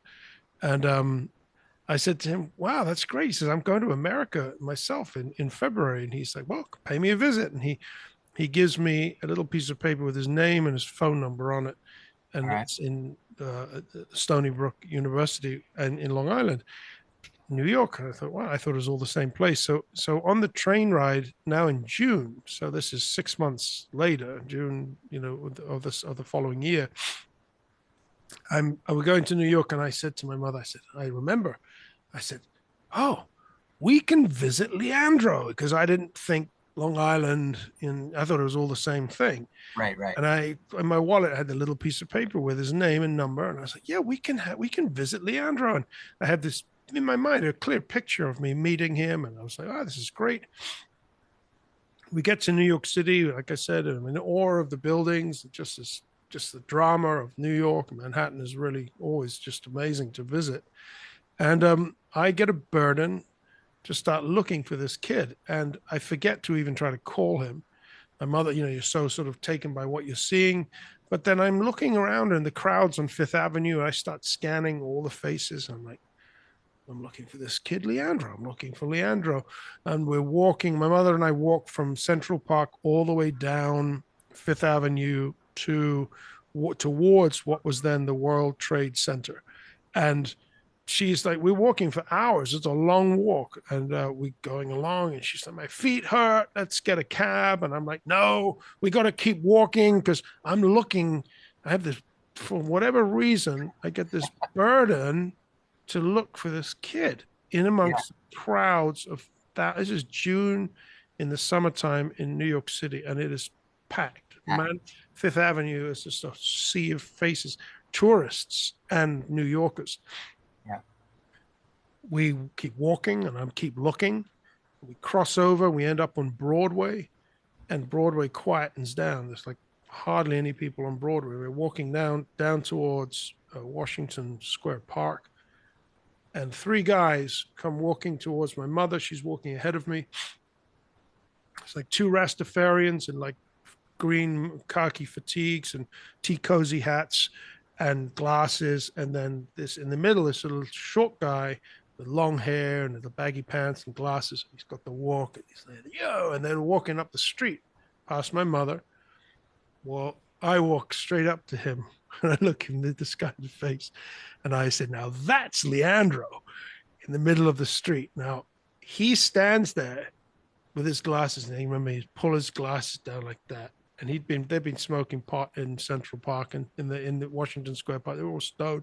And he's like, Right. no way, Jules, what are you doing? My mother is jumping like a mad woman in the middle of the street, screaming, I can't believe this, I can't believe this, Leandro, this type of thing. And I'm standing there like not surprised. I spent Yeah. the last 3 or 4 hours looking for this guy Yeah. in the midst of whatever 8 million people in the metro area, and the broader metro area might be like 18 million people. Yeah. And the amazing thing about it, this is how, again, as an encouragement, when you pursue your destiny and you empty your cup and you go with that voice that's leading you. Yeah. That piece of paper he gave me was a phone number of his digs at university on Long Island, which was 3 hours away. Yeah. And in June, it was closed for the summer. He was off, and he was living in the Lower East Side of Manhattan. I had no idea. And this kid, he used to work for me in my bar. He looked up to me. He was my younger brother's friend. He was the person that then, after going back home and looking for work and not having anything, I called him up and I said, Leandro, have you got any way you can? My mom's trying to get me to go back to Spain.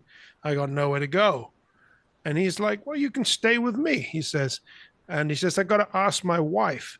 And it turns out he had married his classmate to get the green card to stay in the US. So he's living in an apartment in the Lower East Village in New York City with a girl who's living with her boyfriend in the apartment, and he's pretending to be her husband living on the couch just in case the immigration services come to do a door check to see if they're really married. And he says, let me ask my wife. I'm going to see if you can sleep on the other couch. And she gets back, she says, sure. So I go into this East Village, and I'm now sleeping on the couch with the husband whose wife is in the bedroom with the boyfriend. And I'm like, this is just so typical of the way things work out. But it was my next step. And that then became the stepping point. He was very kind. Again, he looked up to me. He's like, here's $60, give me some money.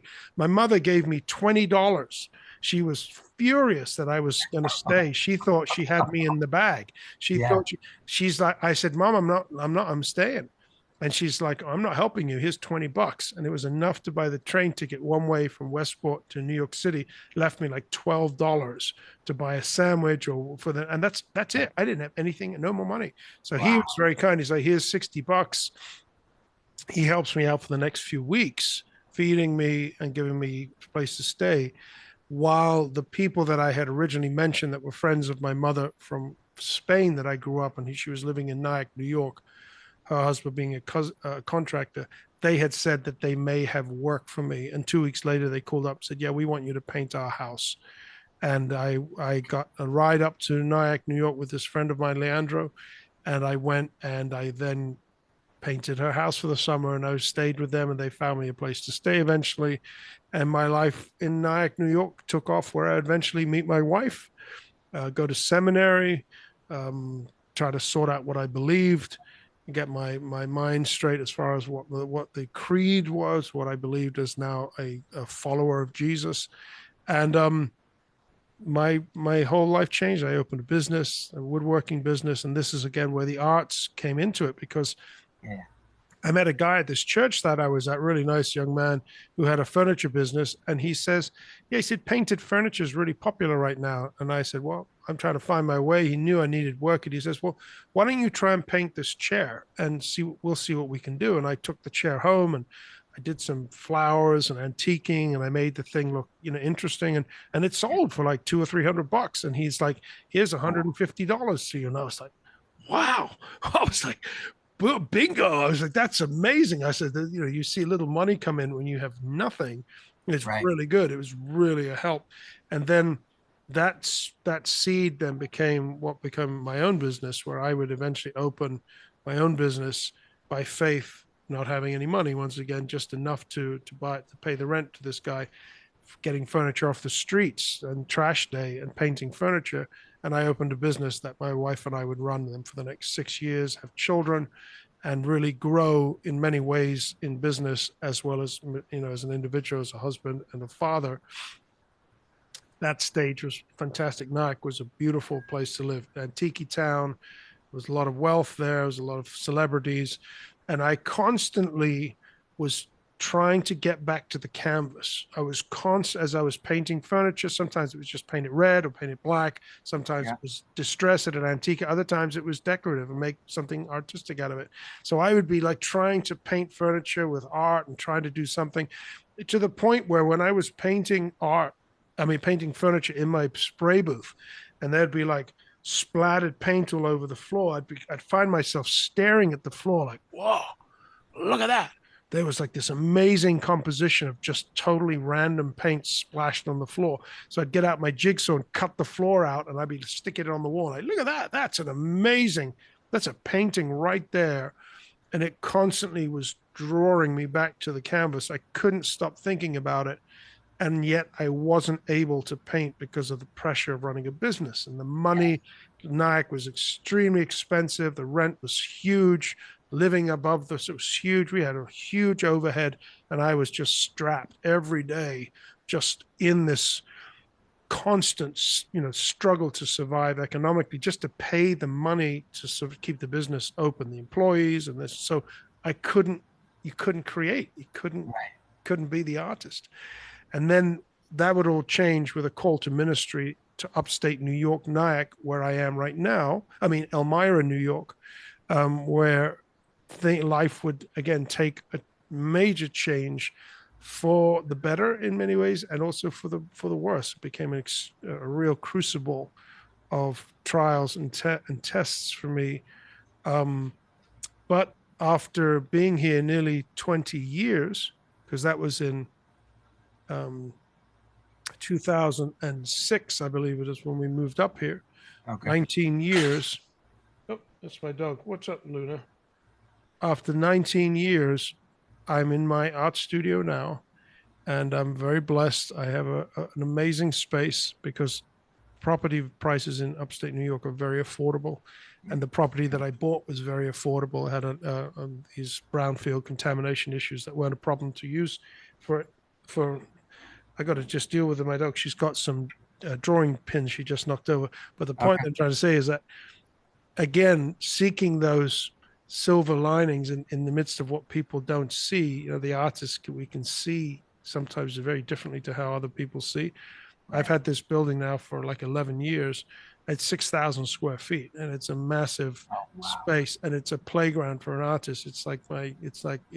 Yeah, I can do, as you mentioned, I'm a large format painter.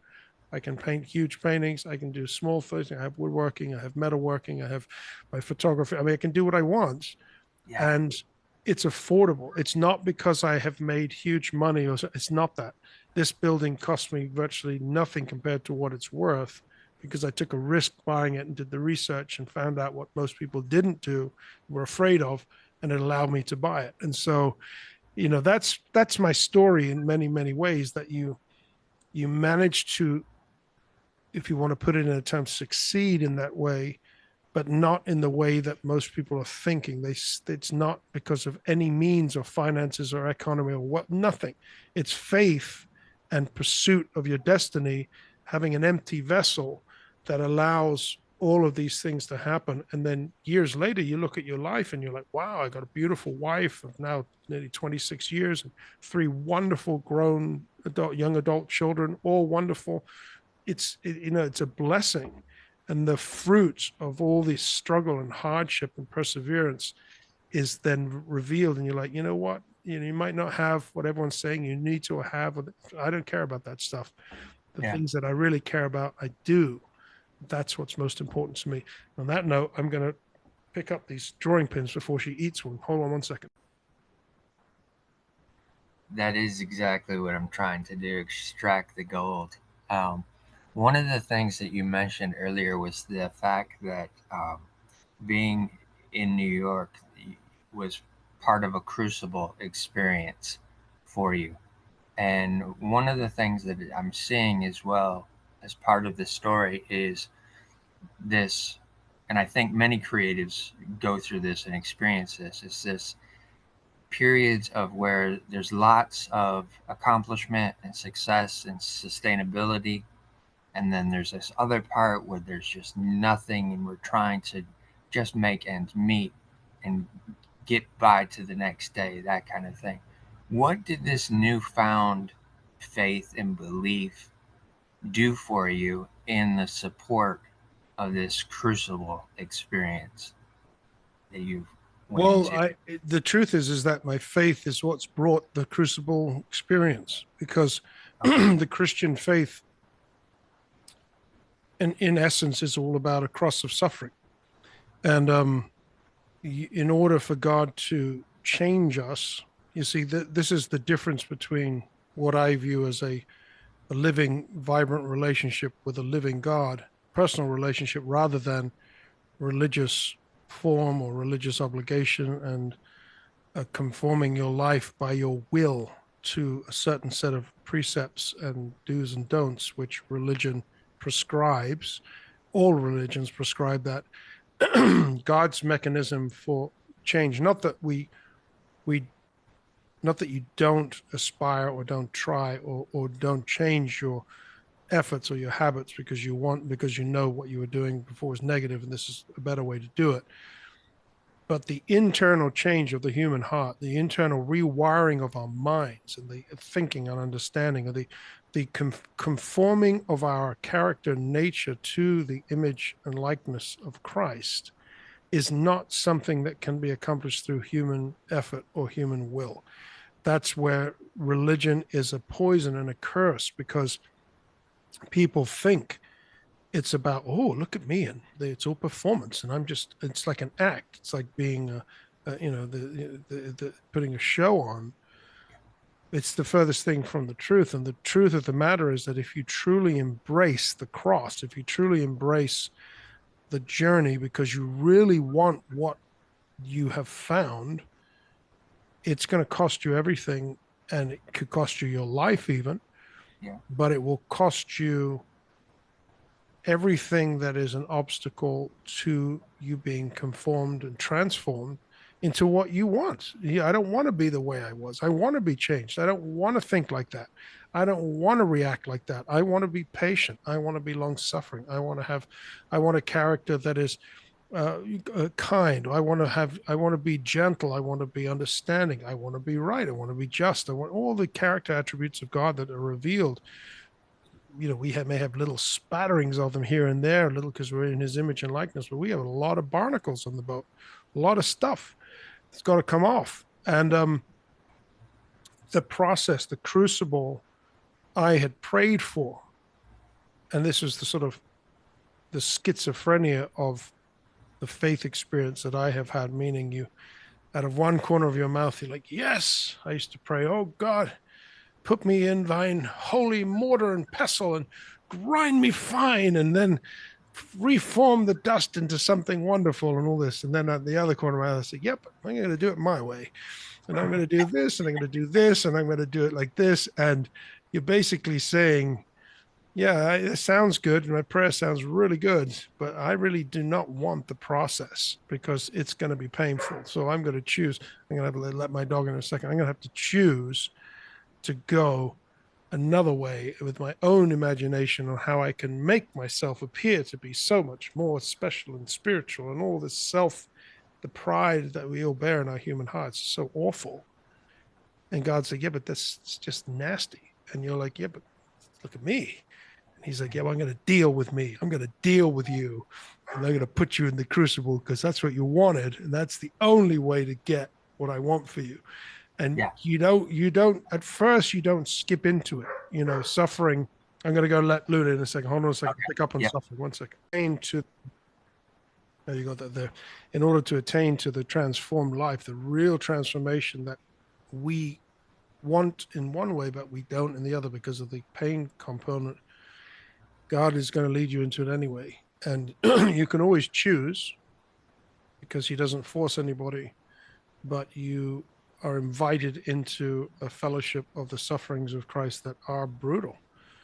But Yeah. it's the only way that I have experienced transformation, that I can really look at my life and say, yeah, I am not the same person. And it Right. never happened through any success that I had. It never happened through any good that I did. It never happened through anything. Like, it always happened through betrayal, or it always happened through falling flat on your face, some external experience that was beyond your control that just brought a whirlwind of just pain and suffering into your life. And then you have to decide how you're going to process it and how much you're going to let God use it to really transform you and mold you and fashion you, and really make you into the person that you are meant to be and that you want to be. And so Elmira has been that. Elmira is in many ways is a strange place because it used to be a very popular, busy, beautiful, thriving place in the 40s and 50s of the last century. They had like 70 passenger trains a day coming through here. It was like the place to go from New York City. All the rich and famous used to go to Elmira. It's full of beautiful buildings and that, but it's like a ghost town. It's like Mm. upstate New York depressed. It's like, you go out today, Saturday. I'm looking, I got my cameras like around the bit. There's like no one around. There's like nobody. There's like nobody. And Yeah. it's like, and that's, but it also comes with a price because it suffers from what's called the brain drain, and you have anybody who wants to make something of their life, they leave this place. So the coming here is like in reverse, and yet you come to a place mentality wise is very sort of narrow mentality. You have a very provincial thinking. You can come up very very quickly against the old boys network, and if you're not in line with them, they can just become hostile. So I've had from betrayal in churches, just brutal betrayal, just political people in churches that just shocks you to the core. Um, to then, interpersonal relationships and those type of things, betrayal even with friendships, and just even down to a foster son that we had, and how somebody who you can be thinking you're doing so much more, so much for, giving so much to, can suddenly turn around and just betray you in ways that you just like, i can't Oh, i wow. can't even Yeah. conceive of that. So, I think the biggest way that I have suffered, and I suffer a lot, is a lot of times it's through um, having unrealistic expectations, that you learn to really temper your expectations and put them down to zero, because the lower you put them, the least the letdown is. And I've really learned that the hard way. Yeah. I think being optimistic and having always looking for the upside, or thinking the best of people and trusting people. You want to live your life with an open heart. You want to live like that. But Right. boy, it's painful. It's so painful. It comes with the consequences that are just on. It just shocks the soul. You're like, I can't believe this. I can't believe this is going on. So I've had numerous shocking experiences like that since I've been in Elmira. I also had personal tragedy, which was the death of our fourth child, Benjamin, who was a special needs boy who was born really when we moved up here in 2006. And his death was a tragedy because it was at the hands of, unfortunately, an incompetent nurse assistant, and she caused his death. And it was a disaster, just an absolute disaster, because of somebody inexperienced who was sent on the job, who didn't know what they were doing, and who Oh, insisted they knew what they were doing, and then it caused him to have an embolism and die. He had like a port in his heart to he needed medicine given to him in this port, and it needed to be flushed on a weekly basis. Otherwise, the tip of the needle that was in the blood flow would build a clot, because yeah. the blood was, and so it needed to have the saline flush consistently done, Yeah. which my wife knew about. She knew how to do it. But the trained nurse was away, and they sent this stand-in, a young girl who was newly graduated. And my wife was really nervous when she came, and she was watching her. My wife's a very skilled person in this way, very very competent woman, as a mother, as a teacher, Yeah. and we're a real woman of courage. And she will speak up first before anyone. That's why I fell in love with her. She's a courageous person, and she will not back down. And you see something, she's just going to say it. So she's standing in a room with this young nurse, fiddling around with this catheter thing, this port in the chest of her son. And she's like, I don't know if you really know what you're doing here. Yeah, oh yeah, yeah, yeah. And she's like watching. She's like, oh, she's like Right. trying to be involved. And the girl screws the syringe onto the port to then plunge this um, saline through there, and it's blocked. It wouldn't plunge. It was as if the clot was there. Yeah. And it never happened before. My wife's like, okay, this is not normal. You need to stop. We need to call somebody. You need to stop. She's like, no, no, no, I know what I'm doing. And she forces this thing, and she plunges. Yeah, my son immediately went into shock, because she basically forced a blood clot into the bloodstream of the heart. And this girl was acting like nothing was wrong. She's no, no, and the boy's goes white, and his all the blood vessels in his body popped to the surface of his skin. It was really something. My wife had to call for 911. This is Oh the, my the gosh. the incompetence was like, and then we're in the country, and so the ambulance trying to get our son and all this, and it was just a disaster. And he was a special needs boy. He had a lot of needs that he had, and you know when he passed in my arms, we had to obviously process that and say, well, look, this has happened. It is what it is. We can't change this. He had a short life, but he had a powerful little life in 6 months. and the impact that he's had through his death afterwards, through the story that I've told, has been remarkable. It's ministered to people. But the I think the greatest pain that came with it was when the state, because she was a state supplied Yeah. nurse, Yeah. they lawyered up and they shut the day. They would basically wouldn't speak to us because they knew something was wrong. And so we had to sort of either say, what are we going to do? Do you just walk away? Do you just say, oh, whatever? Or do you then you want to pursue them and sue them or get some type of compensation or something? And the worst part is because the New York state laws, they had all this tort reform at the time had taken place that capped all of the compensation for situations like that. And then the lawyers that said, well, they said your son was a special need boy and he really doesn't have any value. He really only has Oh this. my And they, God. and yeah, it was terrible to even have to have a conversation like this where they try to put a numerical value on the life of a special needs boy who would have grown up with special needs. He Yeah. had, it was a, he had a, he was like a trice, he had a genetic condition like Down syndrome. Okay. So he would have had this condition. He would have needed to be cared for. So they said, well, he doesn't have any, in the eyes of the state, doesn't have any value, and so we can't sue because they're not going to reward you with anything that's going to be worth our time and effort. And that was like, okay, that's like, so a lot of those type of traumas where you feel powerless in the face of the system who is refusing to take responsibility, Right. refusing, would have gone a long way, even if they had, they can't admit it because then it gives you more grounds to go after them. So they Right. wall up. Yeah.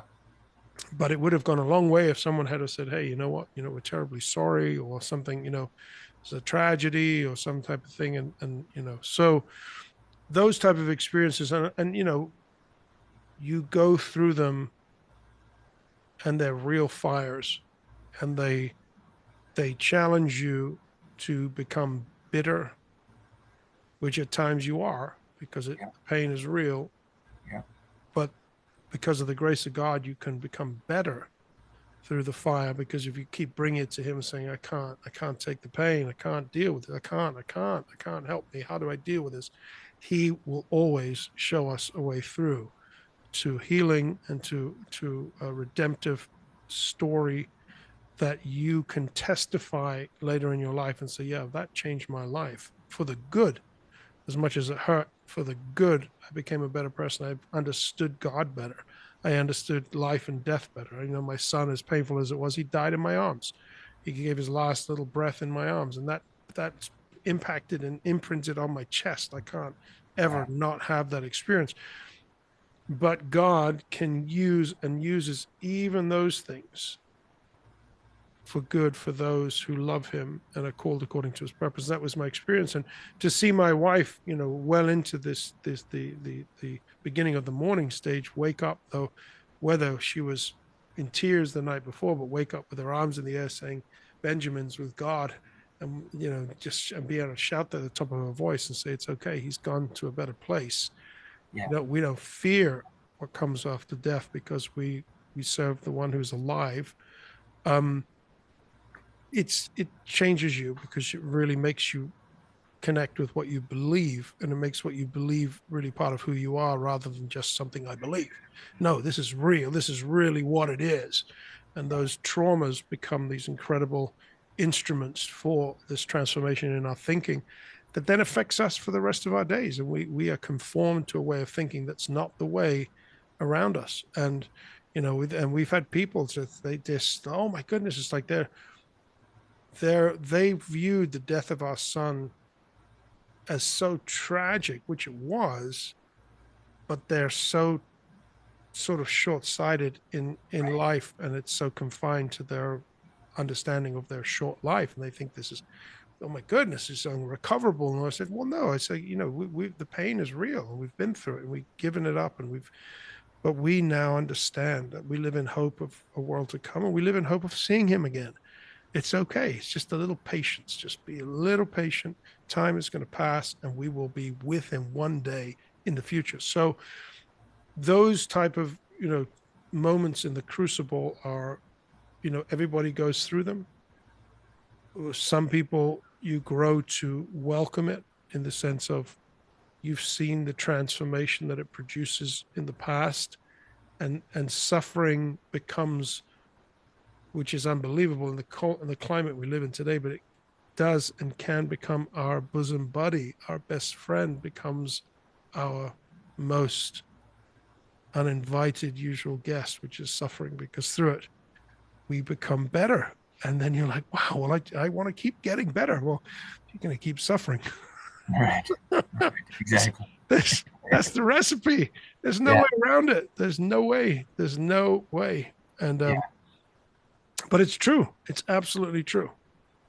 One of the things that we touched on very early in the conversation was how art and creativity can help heal traumatic experiences. Has that been something that has allowed you to continue on with what you're doing as well? As far as the process, the The process of participating. art and helping and healing, yes. Yeah, I there are times when I know that, just getting into the zone has lifted me out of like a real slump or a real depression, that you just the creative spirit, it changes your perception, it changes how you are in that moment. You're completely changed, because if you can get out of your quicksand and blue funk and get into the mode, you're changed. And Yeah. many times it's a fight just to reach that. But as a person of faith, I don't turn to that as my only medicine. It's like further. It's like it's like it's a medicine, but it's like an aspirin. Okay. Um, Whereas sometimes I need the hydrocodone, or I need the heavy duty pain medicine, and Yeah. that's my connection and fellowship and friendship with God, and Okay. being able to go into that private space, which many times my creative space is. It becomes like a sanctuary when you're in that mode. You're definitely in a place where transformation happens. But many times for me, it's whether it's just being quiet and just going to sit with God in His presence wherever you are. You can be on the beach or in a mountain, or this can be just anywhere in your car. Yeah. Um, that is always, transformational, and you learn that pain comes, and it can heal and will heal. Time is also a factor, in healing, without a doubt. But when it's interrelational, where you're dealing with betrayal, or people have wounded you and grieved you, and this, you have to have forgiveness at play, and you have to interact with other people to try to pull out the barbs and the poison, because they're the ones that have inflicted. There's the interaction with other people as the means and method of finding healing. You got to go to the person that's inflicted the wound. You got to go.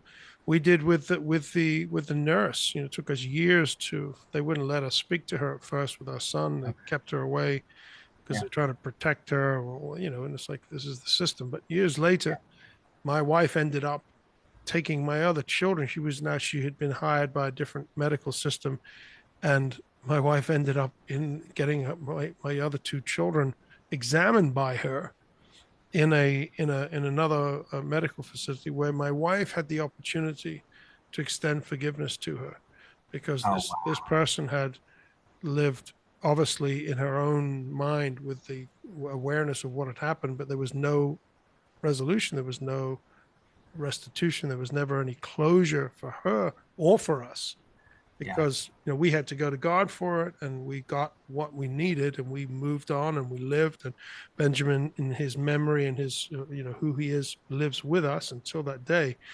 But that aspect, the interpersonal component of pain, is something that is so important to find healing in. You can't get it just by. That's why I said, like the aspirin, yeah, you can feel better, but the pain can be still there.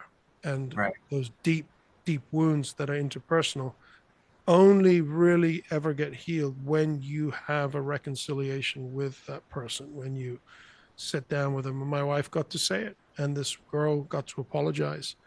And my wife got to pray for her and forgive her and say, you know, we forgive you, and we move on. And that's huge closure, huge closure for her and for us. And then for me, in many ways, where I've been really betrayed and there's not been closure, you have to be able to eventually let go of that, because you can't, you can't hold on to it and live and be healthy. You just can't. I was just poisoned for many, many years with this one really huge betrayal that we had up here in Elmira in a church setting. Really huge, really huge. And it never was, it never was resolved properly. And then so you get to a point where you have to forgive and basically forget and Yeah. move on and let it, cut it loose and let it go, because it's the only way that we can sort of get the barb, the poisonous barb out of our chest. So, that's, I think, the most important lesson in that aspect, because most, I think, of the suffering that we experience is through people. Yeah. You can have a head-on collision with a tree in a car, and it's pretty bad, right? And Yeah. other sort of experiences like that. But other than that, it's people, and Yeah. it's pain because of usually betrayal. I think you can sum it up with that: betrayal of trust at the root of it. It's brutal.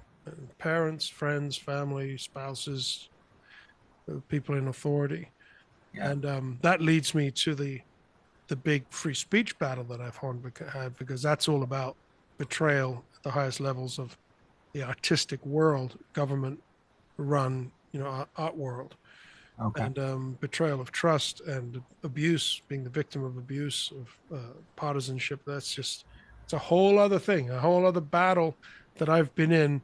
That is the sort of where I am even now today, still 8 years into that battle, Wow. for the vindication of rights, legal, First Amendment free speech rights, and again, this gets to the part of, it's not like a family relationship, it's not like a friend relationship. This is a citizen government thing, where you then have to make a decision to stand or not, to vindicate your Right. rights because it's the right thing to do, or you're going to let these people just stomp on your life. Yeah. And so, I've learned a lot, and I think the most important thing is, when you can, you must, and you have to stand your ground and do what's right. Yeah. Yeah. It's a beautiful story that you have of resilience, of the journey that you've been on, um, the ups, the downs, the sideways turns, the revelations that you've had.